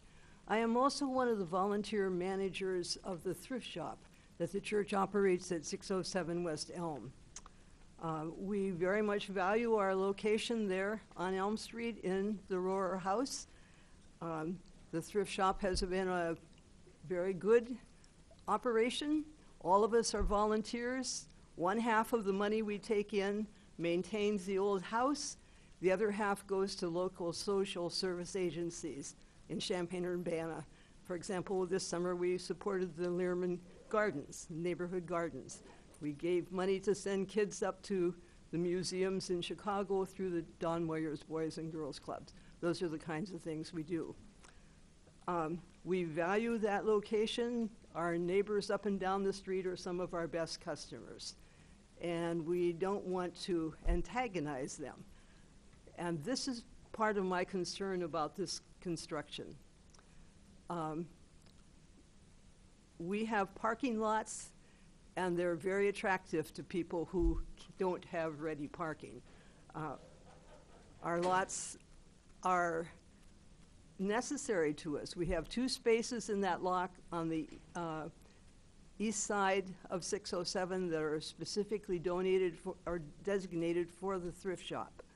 The other slots are used especially on Saturday morning by folks who use our facilities for the Korean language school.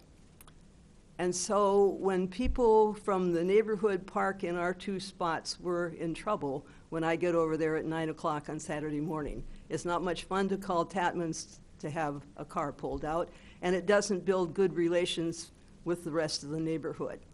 I am very, very concerned about the parking here. It looks to me as though 12 people might be living in this building, and there will be parking spaces, and one of them will be a little bit farther away. On a rainy or cold night, it's probably going to be easier to park in our lot than it is to find their way down the street to the other lot. So I hope you'll take a hard look at what you're really doing here, both in terms of changing the neighborhood, which we value and are thriving in, and also particularly take a hard look at what you're doing in terms of parking. Thanks very much. Thank you.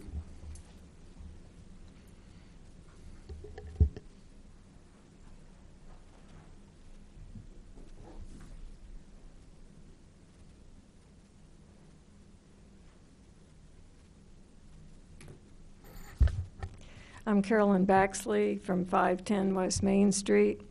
I was on the Plan Commission for 8 years, during which we did the downtown to campus study.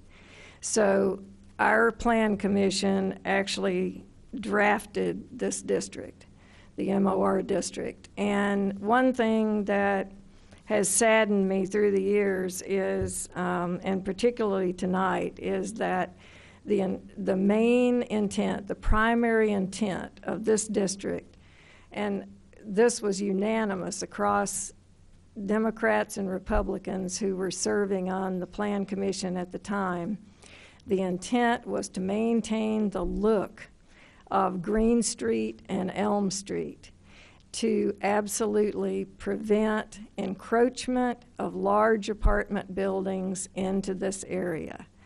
It may not actually say that in, the ordinance, but I was there, and I can tell you that was the intent of this district. The primary purpose was adaptive reuse of existing historic structures with compatible infill by apartment developers like Kevin. I've known Kevin for years. He and I actually, ironically, served together on the commission that drafted our historic preservation ordinance. I think he's a very responsible developer. I think he's probably has more aesthetic sense than many that come forward. I don't really have a quarrel with design here, but I don't think design is the issue. The issue is this project does not conform to the primary intent of the MOR district. And I agree with Kim, you seem to have limited options here, and I'm not sure how that happened. I'm not sure where along the way a developer needs to be discouraged from pursuing a project that is in opposition to the intent of the district. But that's an issue for staff to consider, but, hopefully you can get it worked out before this goes through, because, you've already heard from others, this is a historic house. It's a, perfectly good house. Eric Jacobson has pointed out that there are photos of the interior. The exterior is virtually intact except for the enclosure of the porch, which is easily reversible. And my husband and I already own 4 houses in the 400 and 500 block of Elm Street, all of which are historic houses, all of which we've used for international exchange students. And it certainly is feasible to renovate these houses as they exist. We haven't found it to be a financial burden. We get very good income from these 4 houses. And I believe that, Kevin, could do the same from this house if he needs to renovate it. But the other option, of course, is that he could sell it. There are others out there who, are willing to step in and maintain these historic structures and to try to preserve the look of the street. So I would like to appeal to Kevin to think about doing that. I think he owns 2 or 3 properties in this area, and I would really hate to see us, have project after project come before us to demolish those to put up apartment buildings, because that is not the intent of this district. So I would like to appeal to him personally to, rethink this and perhaps find another street that is not as historic. As Brian Adams said, Elm Street is actually one of the earliest streets in town. At one time, some of our most prominent citizens lived on Elm Street, and that's why we now have 3 landmark properties on Elm that are further up the street. It was a very important street in the history of Urbana, and I think it will hopefully continue to be, but we have to, be protective of it. I'm also concerned, and you'll hear, I think, from the owner, about the proximity to the Ricker House. This is one of our most significant historic buildings. It's on the National Register, Register of Historic Places, and there's no way that an apartment building this close to it can't impact it. It may not be lights from cars, but it's going to be noise. It's going to be another issue that's going to come before City Council at the end of October is garbage hauling pickup. It's a real problem in West Urbana, and it's going to be a problem at this property just like it is at other multifamily properties. So that's going to impact the Ricker House. So anyway, enough comments, and appreciate your listening, but somehow you have to find a way to rethink this process and not just have your hands tied by having to review a plan that might be a perfectly good apartment building in some other location. Thank you. Thank you.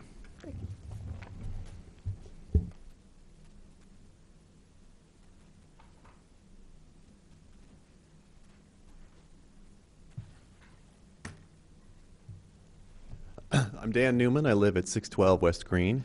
I guess I have a short presentation with a lot of pictures in it, but I also have some questions, and I think I might want to start with some of the questions. With regard to the authority of this committee to do anything to prevent the demolition, I suppose I don't understand what you're able to do. Do you have any say in whether the house is demolished? Who has say in whether the house is demolished? I specifically asked that question to clarify it early on. That's how I thought about it. Yeah. The answer is we don't have any authority to say a house can't be demolished. If he wants to demolish it and turn it into a grassy lot, we have no authority to do that. Now, the city has other sorts of guidelines on demolition, but as long as they conform to those guidelines, that house could be turned down and turned into a grassy lot. This committee has some approval over the design of the new structure? Yes. Is that right? Okay, so that determines something about the incentives to demolish? Yes. Indirectly, right? Yes. Okay. Another detailed question before I get started. I know we're getting late. Jeff, you mentioned that about the the trees that are between the properties, between the Ricker House and this property, 611 West Elm, referring to them as overgrown shrubs, but some of them are 20-foot tall trees and 10-foot tall maple trees and, you know, various things. And you are confident that those trees are all on the subject property. Is that right? Because you mentioned about where the light fixture is, but there are many trees that are on this side of the light pole. Yep. So there's one street tree that appears to be right around the property line. So I think pretty much all of the rest of the growth is north of that street tree. Does that sound right? It doesn't. Oh, okay. That way, but so I don't have a survey, but there are 100 trees, and they're, you know, dispersed like a bell curve. And so where do you draw the line in that bell curve between the trees that are on my side of the line and that aren't? And I'm not sure that we've been really Catholic about where that line is. Mm-hmm. Yeah, and that would have to be, the property would have to be staked off. Okay, I'm pretty sure that whomever they hire to remove the trees would probably remove the entire bell curve and not look at where my line specifically is. You know what I mean? And that would be a concern. Another concern is with PVC fencing. It's not possible to do a cedar privacy fence. There are already two different kinds of fencing on my property. We have a commercial grade ornamental aluminum fence, which is expensive. Just a little piece that's from the house across the driveway is $1,000. So just speaking of what it's worth to have a certain kind of fencing. And then we have, between the church and the house, we have a cedar fence, which some people from the church built part of it, and I built part of it. Cedar plank fence. It's not a full, neither one of those is a full privacy fence, in that we deliberately, for the aesthetic, wanted to have people where they could see through the fence, but I understand that this would need to be a full privacy fence, but why not a cedar fence? Yep, that Seems like it would look a lot better. And is that cost prohibitive for a property like this? Okay, so little questions. All right, so you agree with the premise that by setting the terms of the proposed structure, you either incentivize or disincentivize the demolition, but you can't directly make a choice about whether okay. All right, so a couple things.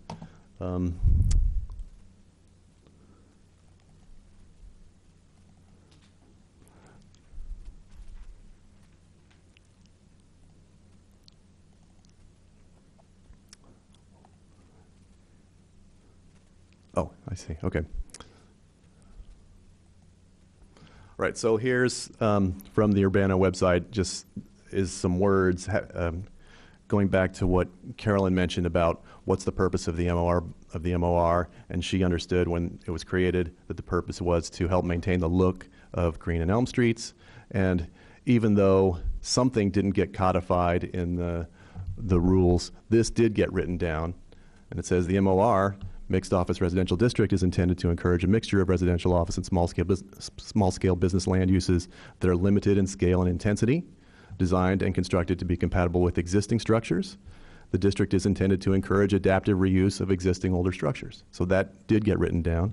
The land use permitted and the development regulations required in the MOR district are intended to protect nearby residential uses by limiting the scale and intensity of the houses and the buildings that could locate in the district. You need a careful evaluation of use-to-use compatibility, so the stability and value of the surrounding properties are best protected. So to me, three of these things that are clearly articulated are clearly violated by the proposal. Scale, when you talk about scale and intensity, here are two properties. They're both Hunzinger properties. These are on Kohler between Elm and Green. As you can see, both are in good repair, which is to Hunzinger's credit. And if I were on your board, I would give a lot of discretion to someone who has rental properties that look great and are in good repair. However, one of them looks like a house and is residential looking. It has a setback. It has a yard. And the other one does not look like a house. The other one has minimal setbacks, very little green space. This is not the one on the right is the one I would not want to have in my backyard. And for an apartment complex, it looks pretty. But if you take a house and you make it 3 times as big, and your height to width ratio is still there, is that a house?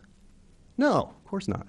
So I'm confused about how we reconcile this kind of stuff with this kind of stuff. Am I wrong? Okay. So as long as I'm being clear. So another thing that is what was mentioned before, this large property here on the right side of the slide was used in part in the norming of what counts as a normal house in this neighborhood. That was for deciding what would be appropriate across the street from it. And this house is quite unusual. All right, however, but it's not unusual west of Kohler. So I'd like to play up this idea that there's a west of Kohler norm and an east of Kohler norm. And I have some pictures for that. Here you see that the large behemoth house, which is very nice looking for an apartment complex, but is very apartment complex, does not look like a house. This is on the west of Kohler, but it's right next to other properties that also don't look like a house. And I think it fits there. It fits west of Kohler. Then you go east of Kohler. Here on the left is the property immediately next to the subject property.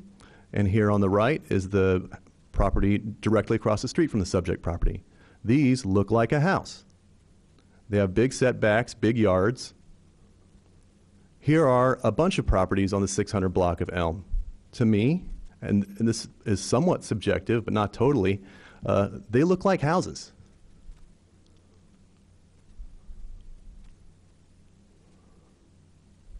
There's the subject property.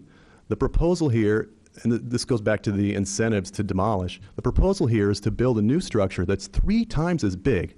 So you're going from 1,440 square feet to 4,625 square feet. I'm not an architect, and I admire architects. I really love what they can do. So here's a cartoon version. I tried to do my best with getting the size and scale right, but 3 times as big.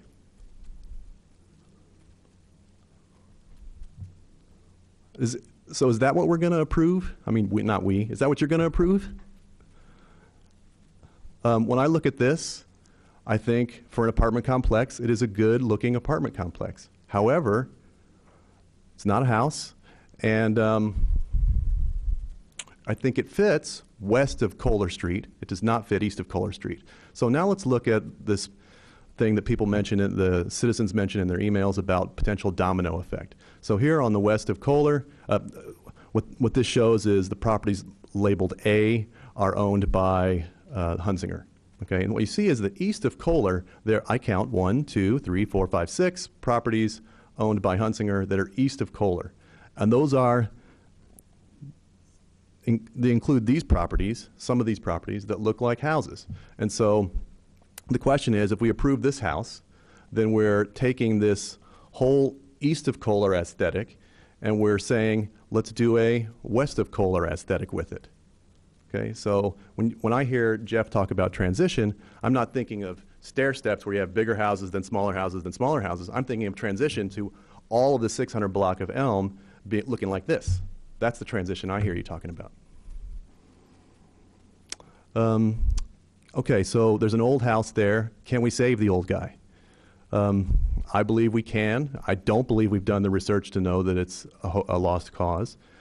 Here, this 15-year-old summary says the house is in great condition. This is from Urbana website. The house is in great condition with historic features still intact. The brick frame below the clapboard is still in great condition despite the old age. Have we determined that this is no longer true? As mentioned before, it looks pretty inside. That's subjective. Okay, so have other houses been remodeled and made to look nice instead of demolished? Yeah, within the past 5 years, these 3 have been remodeled. Are they the same kind of house? I'm not sure. So this is my ignorance and lack of education about this. But I do know that some of these looked pretty bad, and now they look great. And they were not demolished. They were not replaced with another structure 3 times bigger. My house could be added to this list because it was also in disrepair and it was remodeled. This is the look from Green Street looking up toward Elm. The 20 years ago, this is what my house looked like. And so to the untrained eye, it looked like crap outside and inside. And some people decided to work on it, and others in this room, I'm sure, have good stories about how this all came about. But basically a grassroots effort, and an anonymous private donor put forth $115,000 to buy the place, and then many, many volunteer hours fixed it up. This house, I believe, was in far worse repair than 611 West Elm. And it's really nice inside. So if you come by, knock on the door, and I'll show you what they did. All right. There's some points of clarification about whether the Historic Preservation Commission does or does not support or condone this, the subject property and the proposal. And to me, it's fairly clear that the Historic Preservation Commission does not uniformly condone it, although there was some language that implied that some people didn't feel you could stop it. So let me just be specific. Alice Novak, who's the chair, sent this email. The chair of the Historic Preservation Commission, I'm opposed to the demolition of 611 West Elm because it goes against the purpose and the spirit of the MOR zoning district. Just being repetitive, but this is with her words, so she's not here. I'm using her 5 minutes now. She says, I was under the impression that the whole intent of the MOR was to encourage reuse of extant buildings to retain the historic architectural character along Green and Elm streets. Instead, the proposed project, in a significant larger scale than the extant buildings along West Elm Street, proposes demolition in a new construction plan that jumps over West Kohler Street with new out-of-scale construction. The house at 611 West Elm is in context with the remainder of the block, including a Joseph Royer designed house that's twice as nice. In addition to the Nathan Ricker house at 612 West Green, northeast corner of South Kohler, which is listed as a local landmark as well as in the National Register of Historic Places. Just down the street is the Bills house, 508 West Elm Street, a local landmark in Buena Vista Court, listed as a historical district and National Register district. Houses at 502 and 504 West Elm are also local landmarks, she says. And then in an email from today, regarding the MOR Development Review Board case to be considered this evening, I wanted to clarify something which I feel is misleading in the memorandum for this case. The historic preservation, and Kevin mentioned part of this, but this is in Alice's words, the chair of the Historic Preservation Commission. I'd like to clarify that the Urbana Historic Preservation Commission did not meet to discuss this case. Our September meeting was canceled, and she gives the details about why, because of timing, the meeting ended up not happening. The comments in the memorandum were from an email solicitation for comments from Jeff Engstrom sent on Friday at September 18th. This is what they asked. We ask that you review the attached site plan and architectural plans. Send us any comments you have on how the proposed development would impact the Ricker house. The broader purpose of the MOR, including encouraging adaptive use of the existing structure, was not included in the instruction to commissioners. Further, commissioners were unable to benefit from the discussion, which is part of our regular meeting format and which may have been productive in developing a broader set of comments within the intent and the purpose of the MOR. I wish to further clarify that the Ricker House at 612 West Green is one of the most protected buildings in the state of Illinois. In addition to being a local landmark, the property is listed in the National Register of Historic Places. It provides, and she talks about the legislation around it. And then here's another cartoon. Again, I wish that the architect would give me a picture of what it's going to look like from my house, because that's the thing I want to know. But to me, when I eyeball it and use my trigonometry, this is what I come up with. And what you're getting here is that you're removing the X that's inside the box. So the box represents where the apartment complex is approximately going to be. The X that's inside there means cutting down all the trees, both on their side of the property line and on my potential side of the property line, at least as far as I see it. And also cutting down these two giant mature trees that look to me like 50 to 70-year-old trees. And so you'll have nothing. It'll be stark. And then you'll have this apartment complex and maybe a PVC fence or maybe a cedar fence if I get that concession. But it won't look the same at all. It won't look residential, and it won't be the kind of place that a single family wants to live. So I think that matters. Yeah. I think any removal of vegetation on your property would be unlawful. So But I there is can't a put it back if survey. they accidentally There's do a it. survey there that, and as I understand it, they would insure their property line. So that's something that you should have protection against, so. Protection in the sense of putting back a 10-year-old tree that got cut by accident? Well, we don't get a lot of complaints that people have removed in construction projects. We don't get complaints that people have removed vegetation from not the right site. By the time there's construction, the site gets verified. This is a civil matter, but I wanted to assure you that that's not something that we see or would be considered lawful.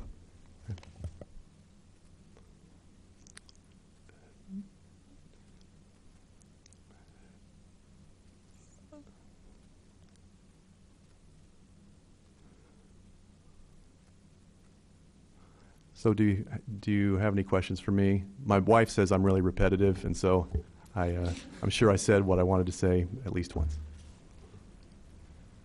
You want to talk? I don't want to. Before you leave the chair, I want to Yeah. thank you for the visual presentation. You obviously put a lot of thought and time into what you presented tonight, and we appreciate that. Hi, I'm Krista Wiggins. I live at 612 West Green Street. I'll sign my name. You didn't sign your name.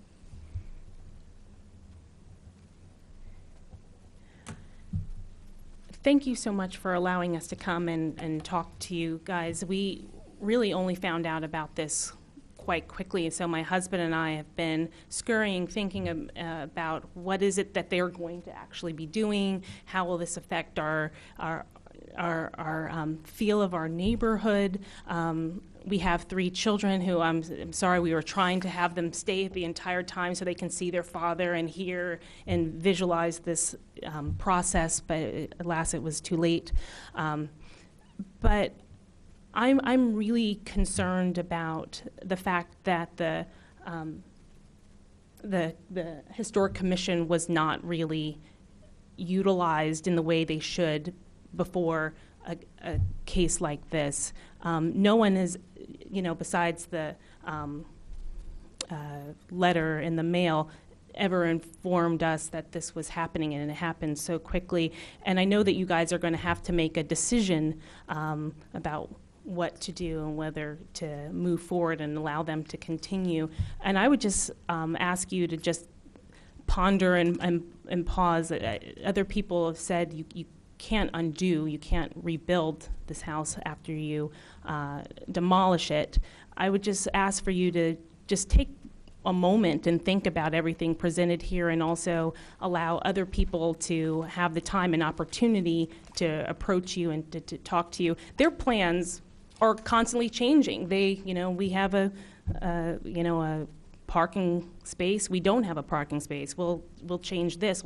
And so they would probably benefit for some time to think and to consider what they would like to do.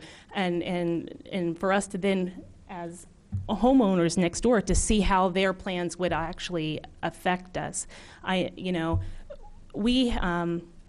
When we purchased this house, we knew that we were living next door to rental properties, but we were comforted that they look like houses, and occasionally we get to know our neighbors. And now having a really huge building that doesn't look like any of the neighborhood, and not having the trees that are mulberry trees that my children enjoy picking every summer. Like, they were just saying, oh, they're going to cut our trees down. They're really concerned. So it really does affect the way our family operates and the way we interact with our neighbors. And we would love to coexist with this proposed building, but we just feel that it's really too big. And having a large parking lot, whether it's 5 or 4, and a white stark PVC fence that will be, graffitied or, perhaps moldy in a couple of years, is not very appealing to our family at all. So thank you for allowing us to come and talk to you this evening. Thanks to both of you.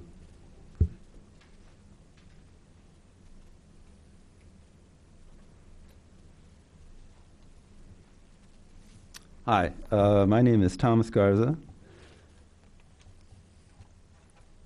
Doesn't write very well. I live in 1212 West Park Street in Champaign, Illinois. I'm the director of the Preservation and Conservation Association.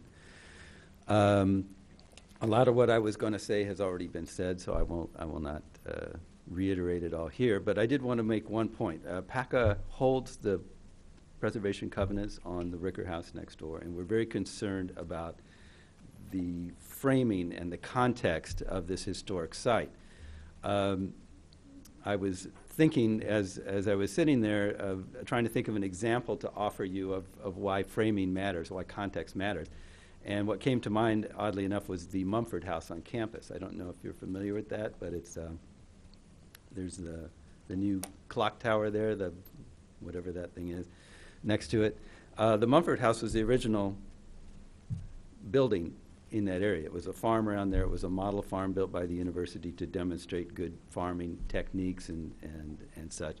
Over the years, the university has grown around it until now the Mumford House is the odd man out. And when you go over there, it actually looks rather silly sitting there all by itself, this little farmhouse, lonely, surrounded by giant buildings and this huge clock tower and such.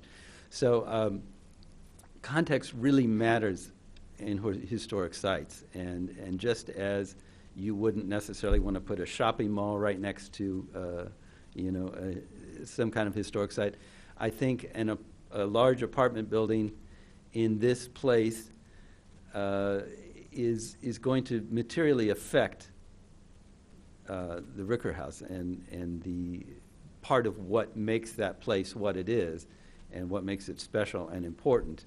And I know we're going to be looking at this in the coming days and our options, like what we can do about it, if anything, since we do hold these covenants. I don't know. I know they don't extend past the edge of the property, but there may be some influence that can be brought to bear. But I would just like you to really think long and hard about doing this, because you're going to change the neighborhood in a way that I don't think is very helpful. So thank you very much. Thank you.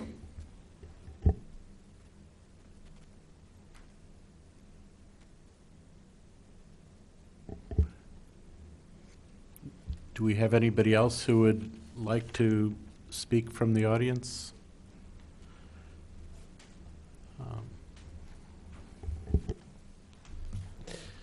My name's Kevin Hunsinger, and I'm the one that everyone's got their eyes on. I'm really here just to answer your questions, I guess, first and foremost. If you have any of me. They seem to all think that I've made bad choices, so I guess I'm here to answer to them if you'd like me to. Well, I guess my burning question would be, can you take us through the history of this property and the history of the decisions that you've made that have gotten us to the project that we're reviewing tonight?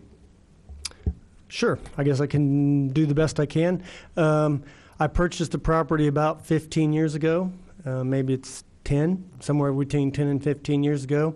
It was a 6-bedroom rooming house, and it was not zoned MOR. I can't remember if it was R4 or R5.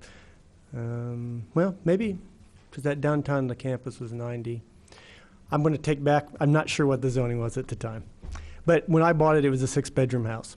One of the major things that has happened that has caused it to suffer is that the rule for 4 unrelated people was brought into play and highly enforced. Highly impacts how I rent the place, because I can only rent it to 4 people. It's not just a revenue issue.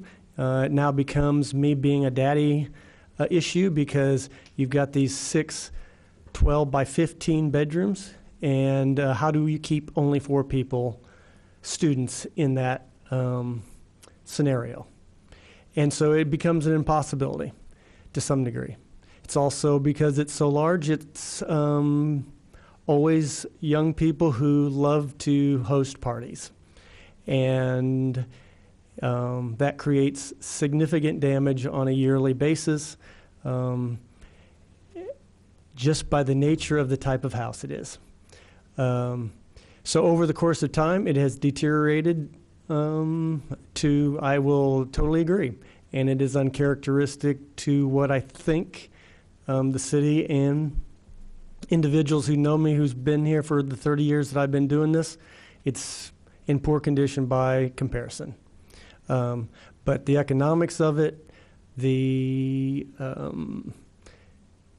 features inside the building that make certain things tough to deal with have brought me to this point where I said, you know what, it's time for it to go. And the people who have spoken here tonight say they want it saved because that's important. I would argue this. That entire neighborhood, almost I don't think there's two houses for 2 blocks all the way around other than the Ricker House, including at least half of Buena Vista is student housing. What this market really is, what this neighborhood is college students.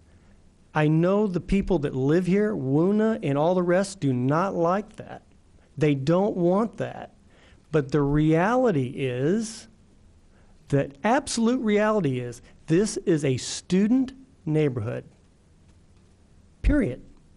And what I'm wanting to do is provide a product that these students want in Urbana more than you can imagine. I get requests for 1-bedroom, high-quality apartments every day, even to this day, which is the off-season. Do you have a good quality 1-bedroom apartment? I got 4 1-bedrooms and a 2-bedroom with 2 baths. Total of 6 people. Current house, 4 people. The people that are going to live here, by the nature of it, are going to be much nicer to the neighborhood than what you're going to see from a party house. Simple as that. These are going to be grad students, undergrads that are serious about working, willing to spend a little money in the neighborhood, invest in their area. They're not going to leave their garbage out. They see garbage out. This kind of tenant comes calling me. And I keep the place up because of it.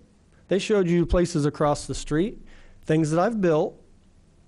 They're being used from the city of Urbana as representations of what the city would like to have. So what I think I'm really doing with this project is providing a positive thing. Now, I know I need to try to be accommodating to the Ricker House. I get that. If they would like a cedar fence, I'm good with a cedar fence. I had no idea that that would be the more acceptable thing, quite honestly. It's only 4,600 square feet. I know it looks kind of massive on that picture. It looks like some of these apartments are 20 units, that are huge. It kind of gives that appearance, but it's only 4,600 square feet.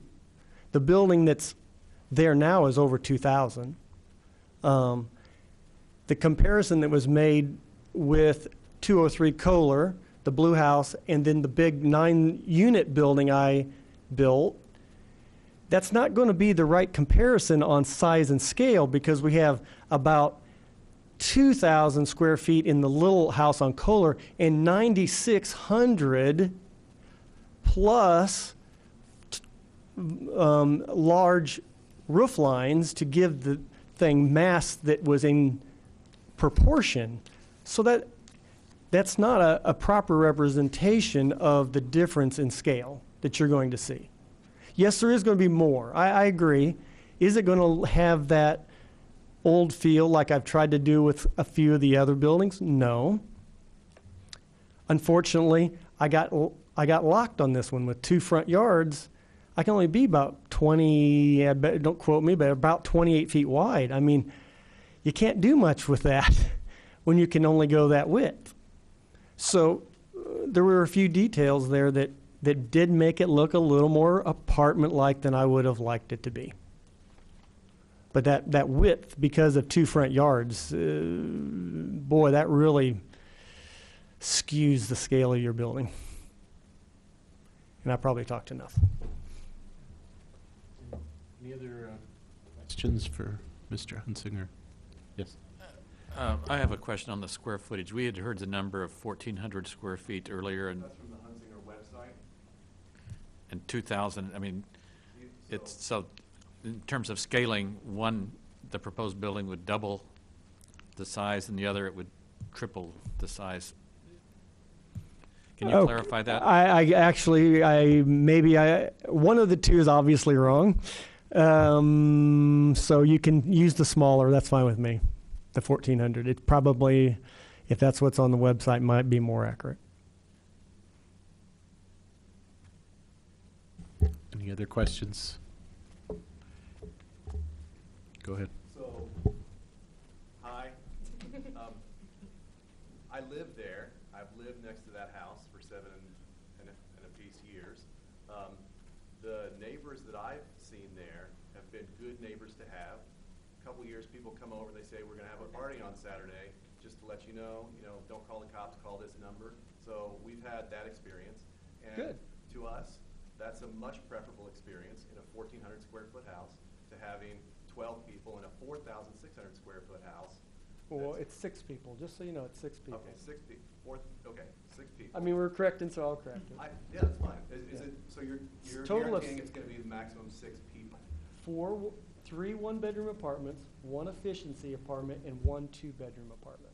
Okay, so those 5 Units, 6 units people. will never be more than 6 people? Right, they're 1-bedroom apartments. Okay. But married people can be in one bedroom. Yeah, okay. So it's, So is that more than 6 people? yeah. I mean, Times 2 is 10.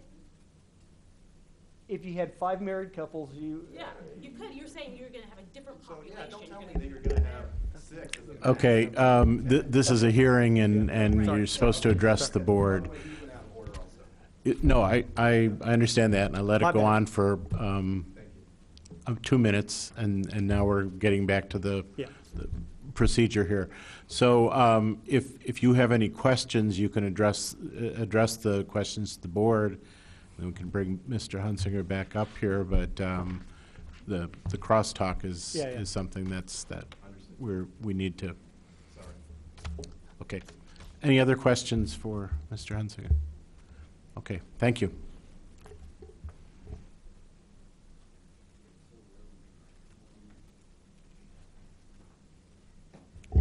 Well, I guess the petitioner, through the developer, offered a rebuttal or answered the questions. Do you have anything else you want to comment upon?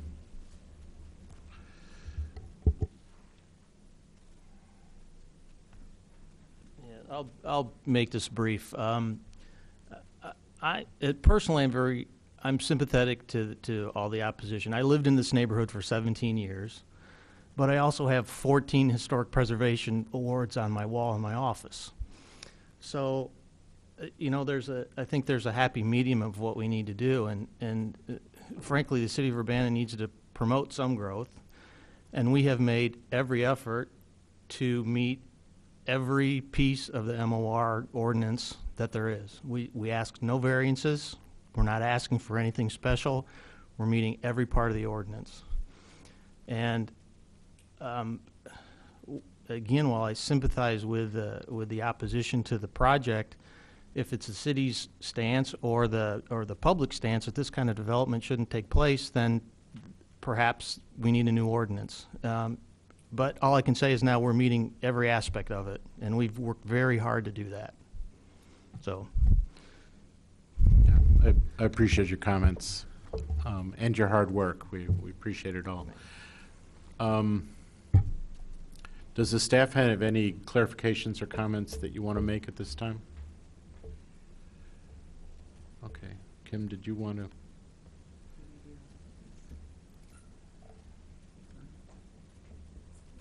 No.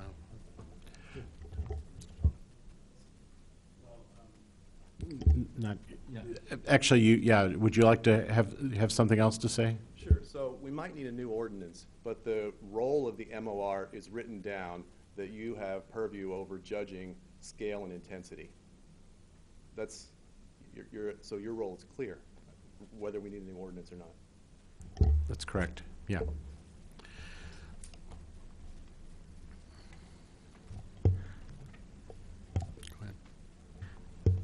Due to the time, I'm wondering if this would be an appropriate time to maybe continue the meeting. Could we do that? That's certainly one of your options. We wanted to give everyone time to present. We didn't start meeting till 7:30, but certainly it's good to continue if there are questions to follow up on. Things, Well, that's. I think it would be, I don't know if the Historic Preservation Commission would like to meet to discuss this.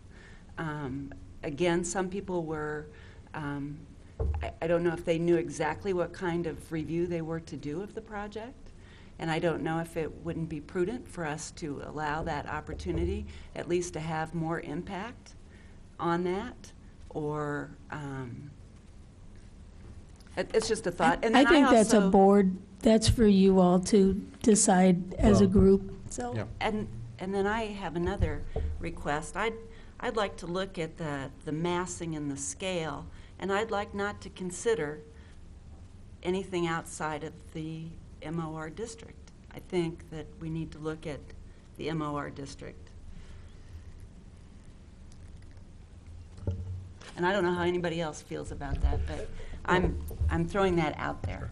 Yeah, I mean, and I'm appreciative of that, but by the same token, I think we've got a pretty thorough presentation, this evening of the information from the petitioner. I think we have a pretty clear picture of what the points of opposition are, and just out of respect for the petitioner, I think they're due an answer. Yeah, I would, if it's the consensus of the board to continue it, so be it. But at least for me personally, I'd like to have our discussion and then take a position. I'd like everybody to weigh in on this. I agree with Scott. I also agree. If we run into an issue that we decide we need more information, we can decide later on. But I'd like to start with having a discussion and see where this goes for the next 15 minutes or so. Okay. It's okay with me, too. Yeah, who would like to start the discussion? I'll hop it off. That's okay. Yeah.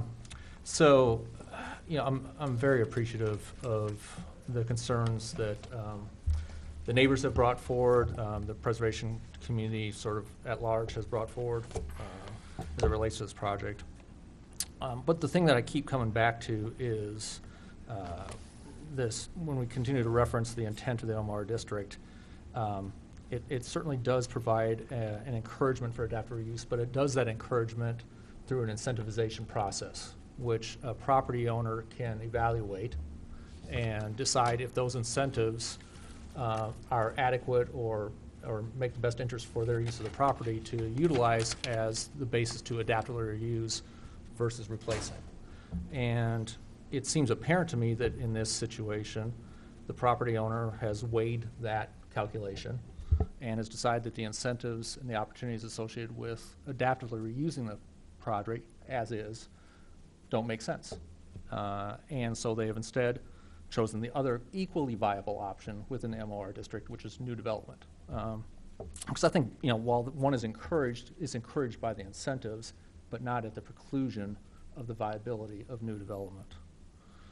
So I kind of feel like our charge here is to not make a subjective evaluation of the appropriateness of adaptive reuse versus replacement in this case, but take the project as submitted and evaluate how well does it conform with the intent of the MOR district and the guidelines, the design guidelines that are in place if the new construction option is elected.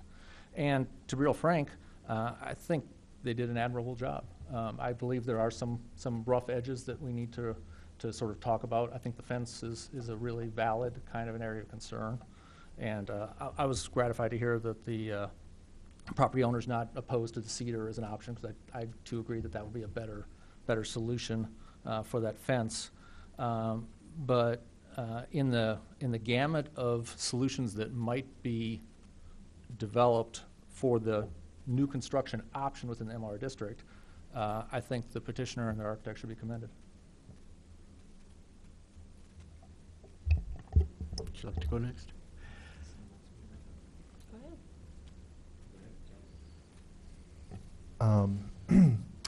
It's Scott, right?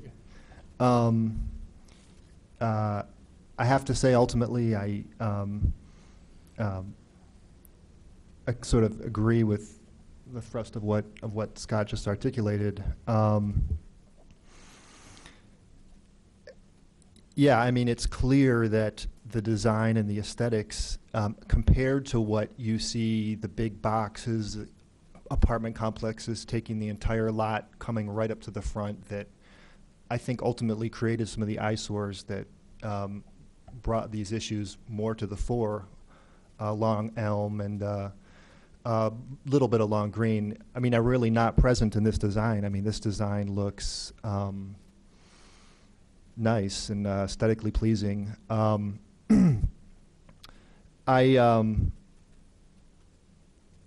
You know, I'm, again, to all the residential concerns and neighborhood concerns, I'm sympathize, and I think they're valid. You know, I think that it is true that this is such a student intense area. I mean, there's really no way around it. And one of the things I think about with the students is safety. And ultimately, if I'm reading the designs correctly, I mean, this is a fully sprinkled building, meeting every modern building code that exists. I mean, by definition, when you build a new, versus, and I can attest to the party nature of that end of Elm Street, and the attraction that has for groups of students and partiers. I tend to think that it'd be hard pressed to find an example that doesn't try and work the balance that is seemingly laid out in the MOR, as evidenced by the recommendations. I mean, ultimately, it complies with every ask from a design standpoint, and the design restrictions themselves are what is the criteria. And so it seems, yeah, I mean, I generally think, you know, in a broad way, we don't think enough about the safety of these buildings and what it means to let an over 100-year-old building continue to be occupied by groups of students versus a fully sprinkled building. Though obviously that's not necessarily in the purview of our analysis. That's about it.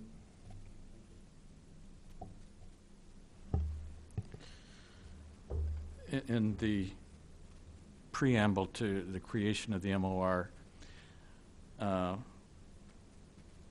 economic interest that is referenced is not that of the applicant, but of the surrounding landowners. So there's no place that I read in the MOR guidelines that we are to consider the economic interest of the applicant. So within the larger framework of the desire to do adaptive reuse, first, there's a concession that there might be new construction, but the economic interest of adjacent landowners is specifically mentioned in the preamble. And so we have to weight that. And I read the massing and scale criteria slightly different than staff does. To me, that has to do with the overall scale of the project and the impact that has on the neighborhood. And tripling the mass of the building strikes me overrides the fence, the setbacks, and so on, that does change the character of the neighborhood.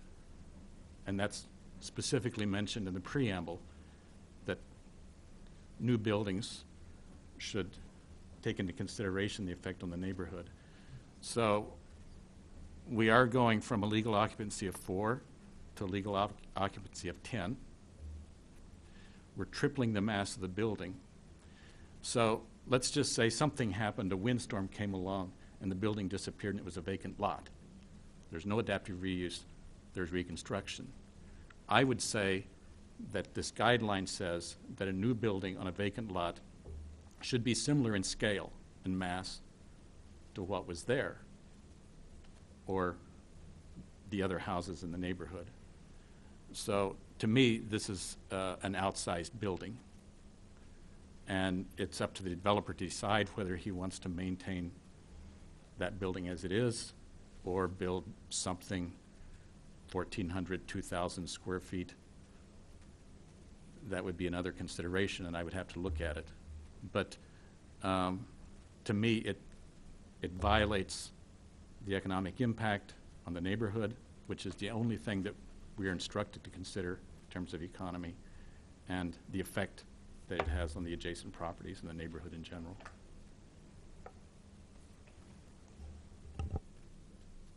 Quick question, Danny.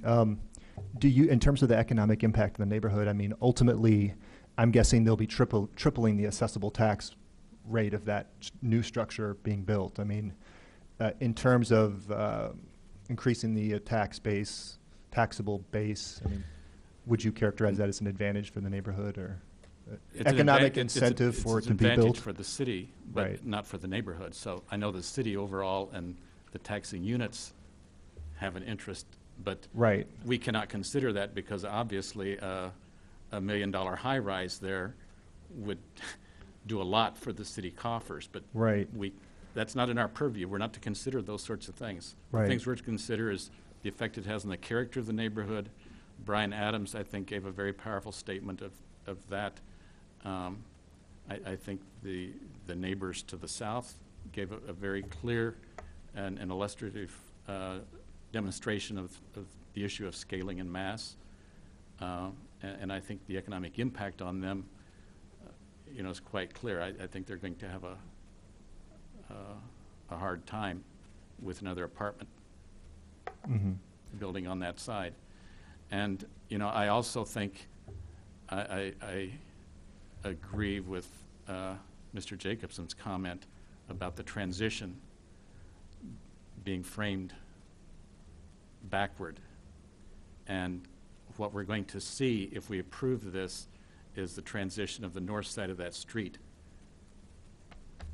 one after the other. And so the character and nature of that in 10 or 15 years most likely will be primarily new construction. I think we also have to consider Carolyn Baxley's testimony. She and her husband have proven that houses that other people don't see as suitable for adaptive reuse can be redone and on an economic basis.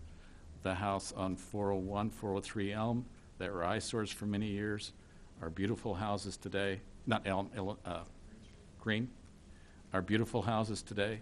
So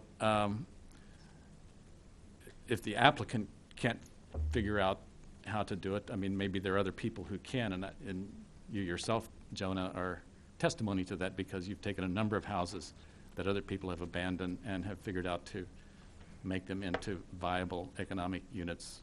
So it's not our job to lay out those plans for the applicant. He bought the house at some value that he thought was a fair price.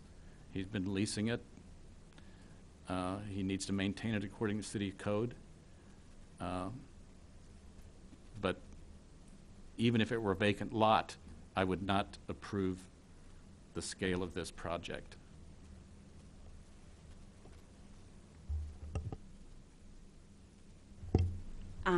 Well, I think that the design of the building, it's very sensitive to the MOR design guidelines. I think they did a nice job with the detailing of trying to bring the scale down.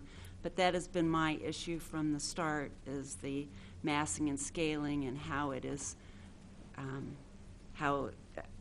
in the staff report, how it's kind of justified. Because if you take out those properties on the other side of Kohler, you're looking at two-story built, almost the average of 2 stories on Elm Street, and this starts to get a lot bigger. And I know they brought the roof down, with the trusses. They brought the extensions on the trusses down to kind of bring that whole roof line down. But the massing is what I have an issue with the scale and massing. And I think your point about how it impacts the neighborhood on the economics of their property, I think is a very good point. Yeah, I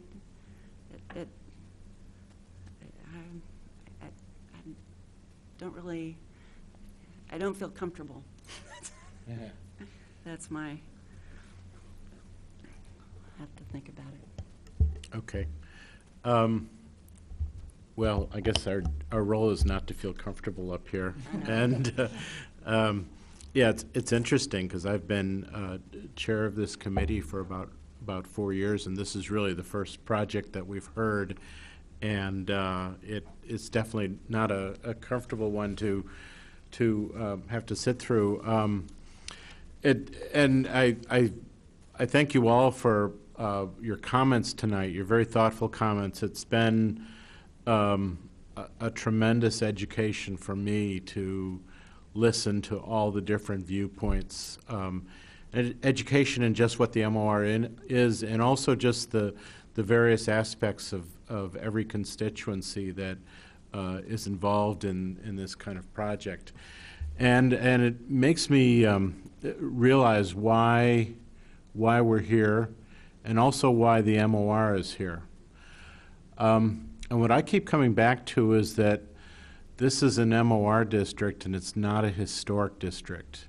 And I'm trying to wrap myself around, but it is an MOR district. And what the difference would be if this was a historic district, if it's an MOR district, or if there was no designation at all. And with that criteria, I have to think that here's a property owner, and in my mind, a very well-intentioned property owner who has been given a set of criteria which is not a historic district, is not in an unregulated or a non-district, but it is in an MOR district. And he's hired an architect to come up with the design that reflects the intentions and values of the MOR guidelines. And when I look at that, and I have difficulty talking about economic interests because I don't know enough about that to say whether something like this is going to impact the economic. What I've heard is a lot of emotional interest rather than an economic interest. And I fully understand that. I mean, I can relate to everything, every voice, every opinion that was given tonight, I can relate to and empathize with the situations. But ultimately, I feel like being on a jury trial when the judge gives you instructions, and we have certain instructions, and we have instructions according to the MOR. We can't decide whether the building gets demolished or not. We can decide whether and we can't decide whether the owner should sell the property to somebody who wants to do it as a single-family residence or not. What we can decide is whether the design comes up, the design that's in front of us follows the guidelines of the MOR district. And so I think for myself, just because we have heard such a very series of opinions tonight, I need to frame my opinions within that very tight argument of what is the MOR, what is the intention of the MOR, and how does this fulfill the intentions of the MOR. And I think the MOR intentions are multiple. I think that it's not a historic district, so it's not, I don't think that for that reason we can hold anybody building a building there accountable to keeping with the scale of a certain type of structure that we have in our mind. That's not what the guidelines say. the guidelines spell out very specifically what this, either the zoning or the MOR specifically set out what it can be and what it can't be. And I think that the design follows through with what the intentions of the MOR are. That being said, I think that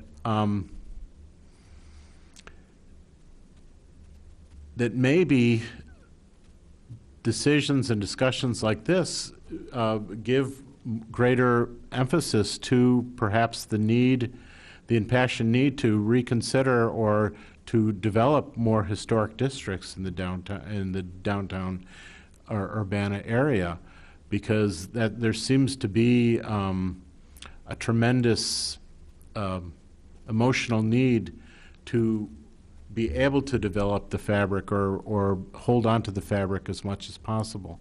And I think that it's a dilemma between this idea that we are in a college town, it's a college community, you're within walking distance of campus in this area, and that makes it very viable. I think that the idea of having a quiet place to be able to come home to after school is very important too, and I think we need to be able to, being the number one party university in the country, I think we need to be able to create quiet places for students to be able to study who are serious about what they're pursuing. So all in all, you know, I think that the developer has done an admirable job in fulfilling the intents of the MOR. I think that, does anybody else have any staff or committee? Do you have any other thoughts you want to make?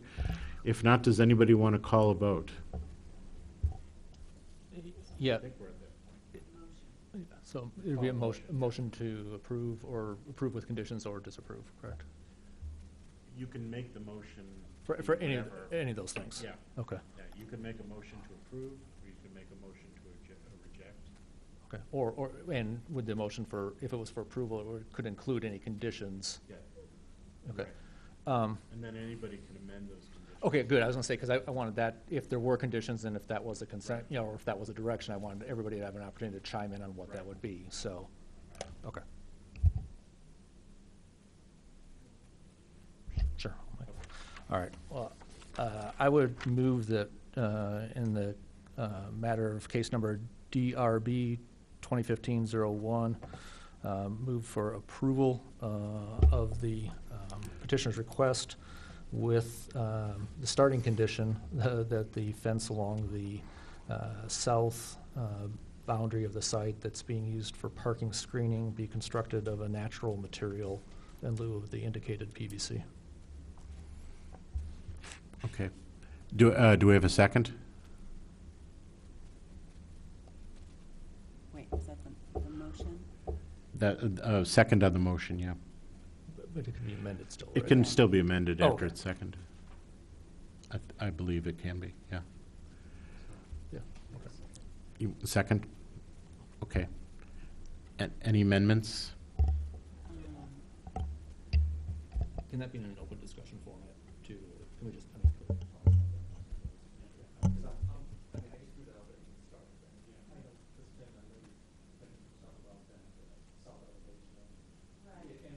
I just, I was at a loss for how to even sort of say that.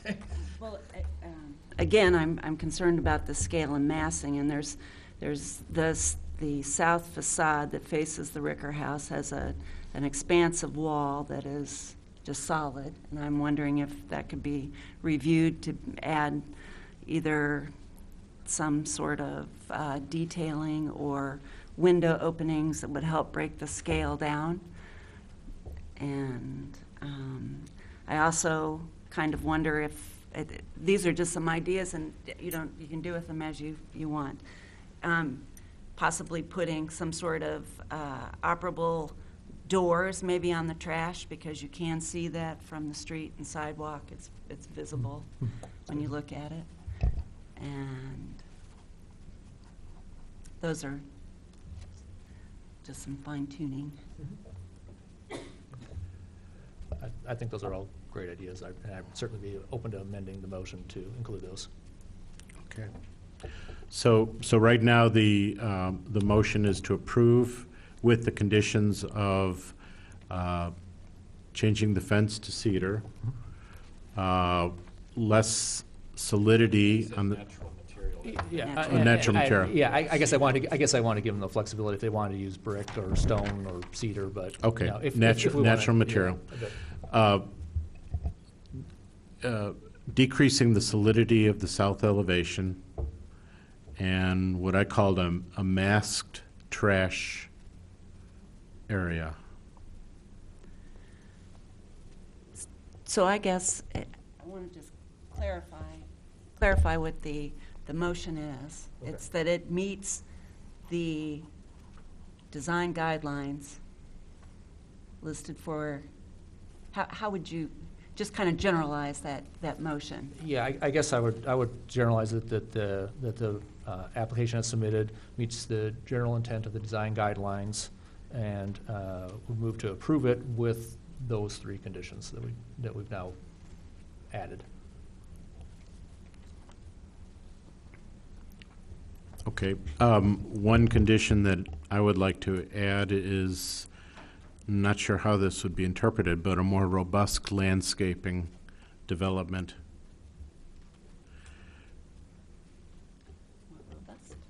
Robust, yes. Robust landscaping. Is there a specific area of the site that you wanted to see more of that? Everywhere. Everywhere, okay.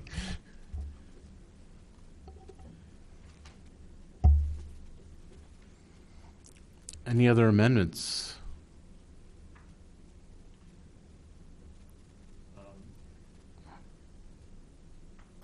You know, I guess I'm not clear on whose property the greenery is up on the property line. I encourage both parties to get a survey before anyone does anything, because there are some ugly stories about things being removed, and then the survey is done. But it seems to me like arborvitae or something like that would perform along that south property line, Evergreen, yeah. which would, in a number of years, reach the height that's similar to what's there, be placed on that property line.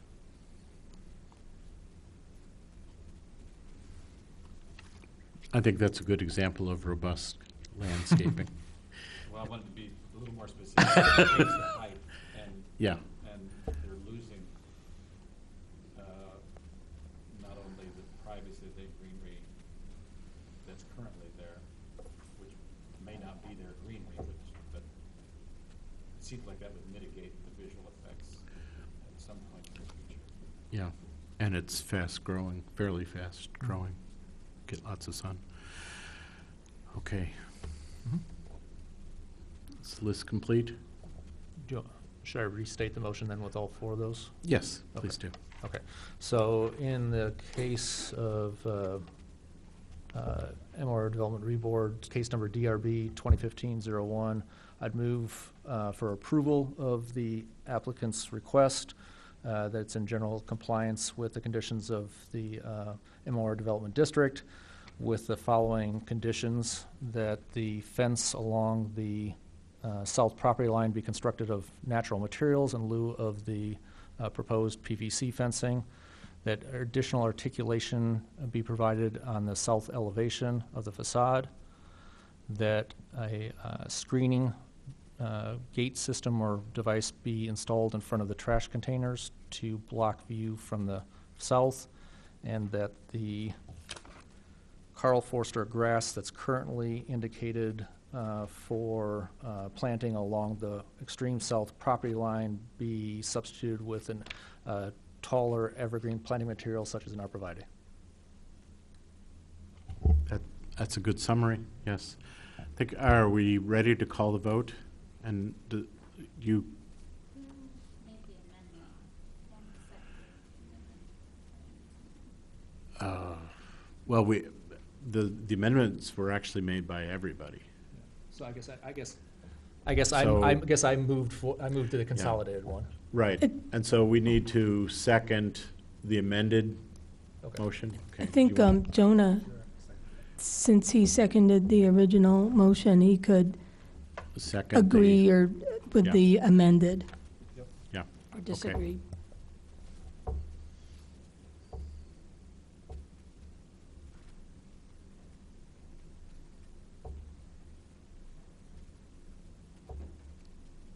Do you call the vote? Okay.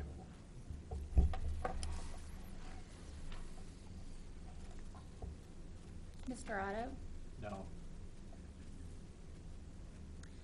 Mr. Poss? Yes. Ms. Smith? Yes. Mr. Weiskopf? Yes. And Mr. Kunkel? Yes.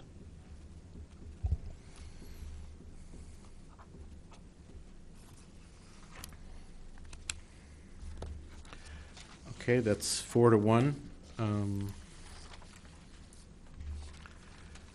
Motion approved. Where are we now? Well, I guess we can, so that was number 7. We have, well, we can go through and, is there any new business that needs to be? No new business. pursued? No new business? Go ahead. I think that You we wanna should make a- ask staff to look at the MOR design guidelines and the intent, and I think that we need to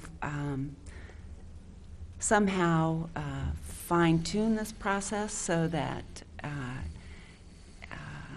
or have more direction, I think, in future projects that will be coming to us, perhaps.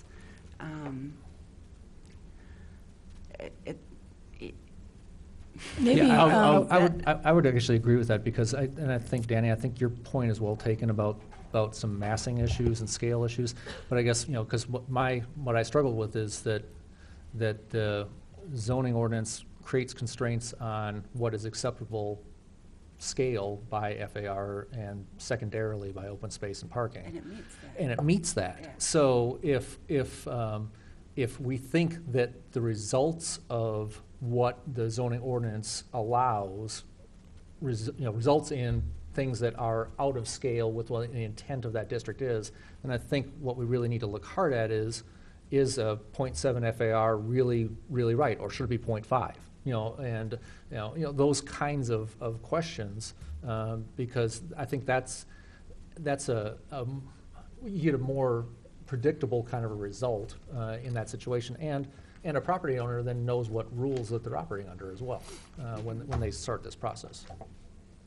I think, we have a lot of information on the guidelines that we presented tonight and how it might or might not meet.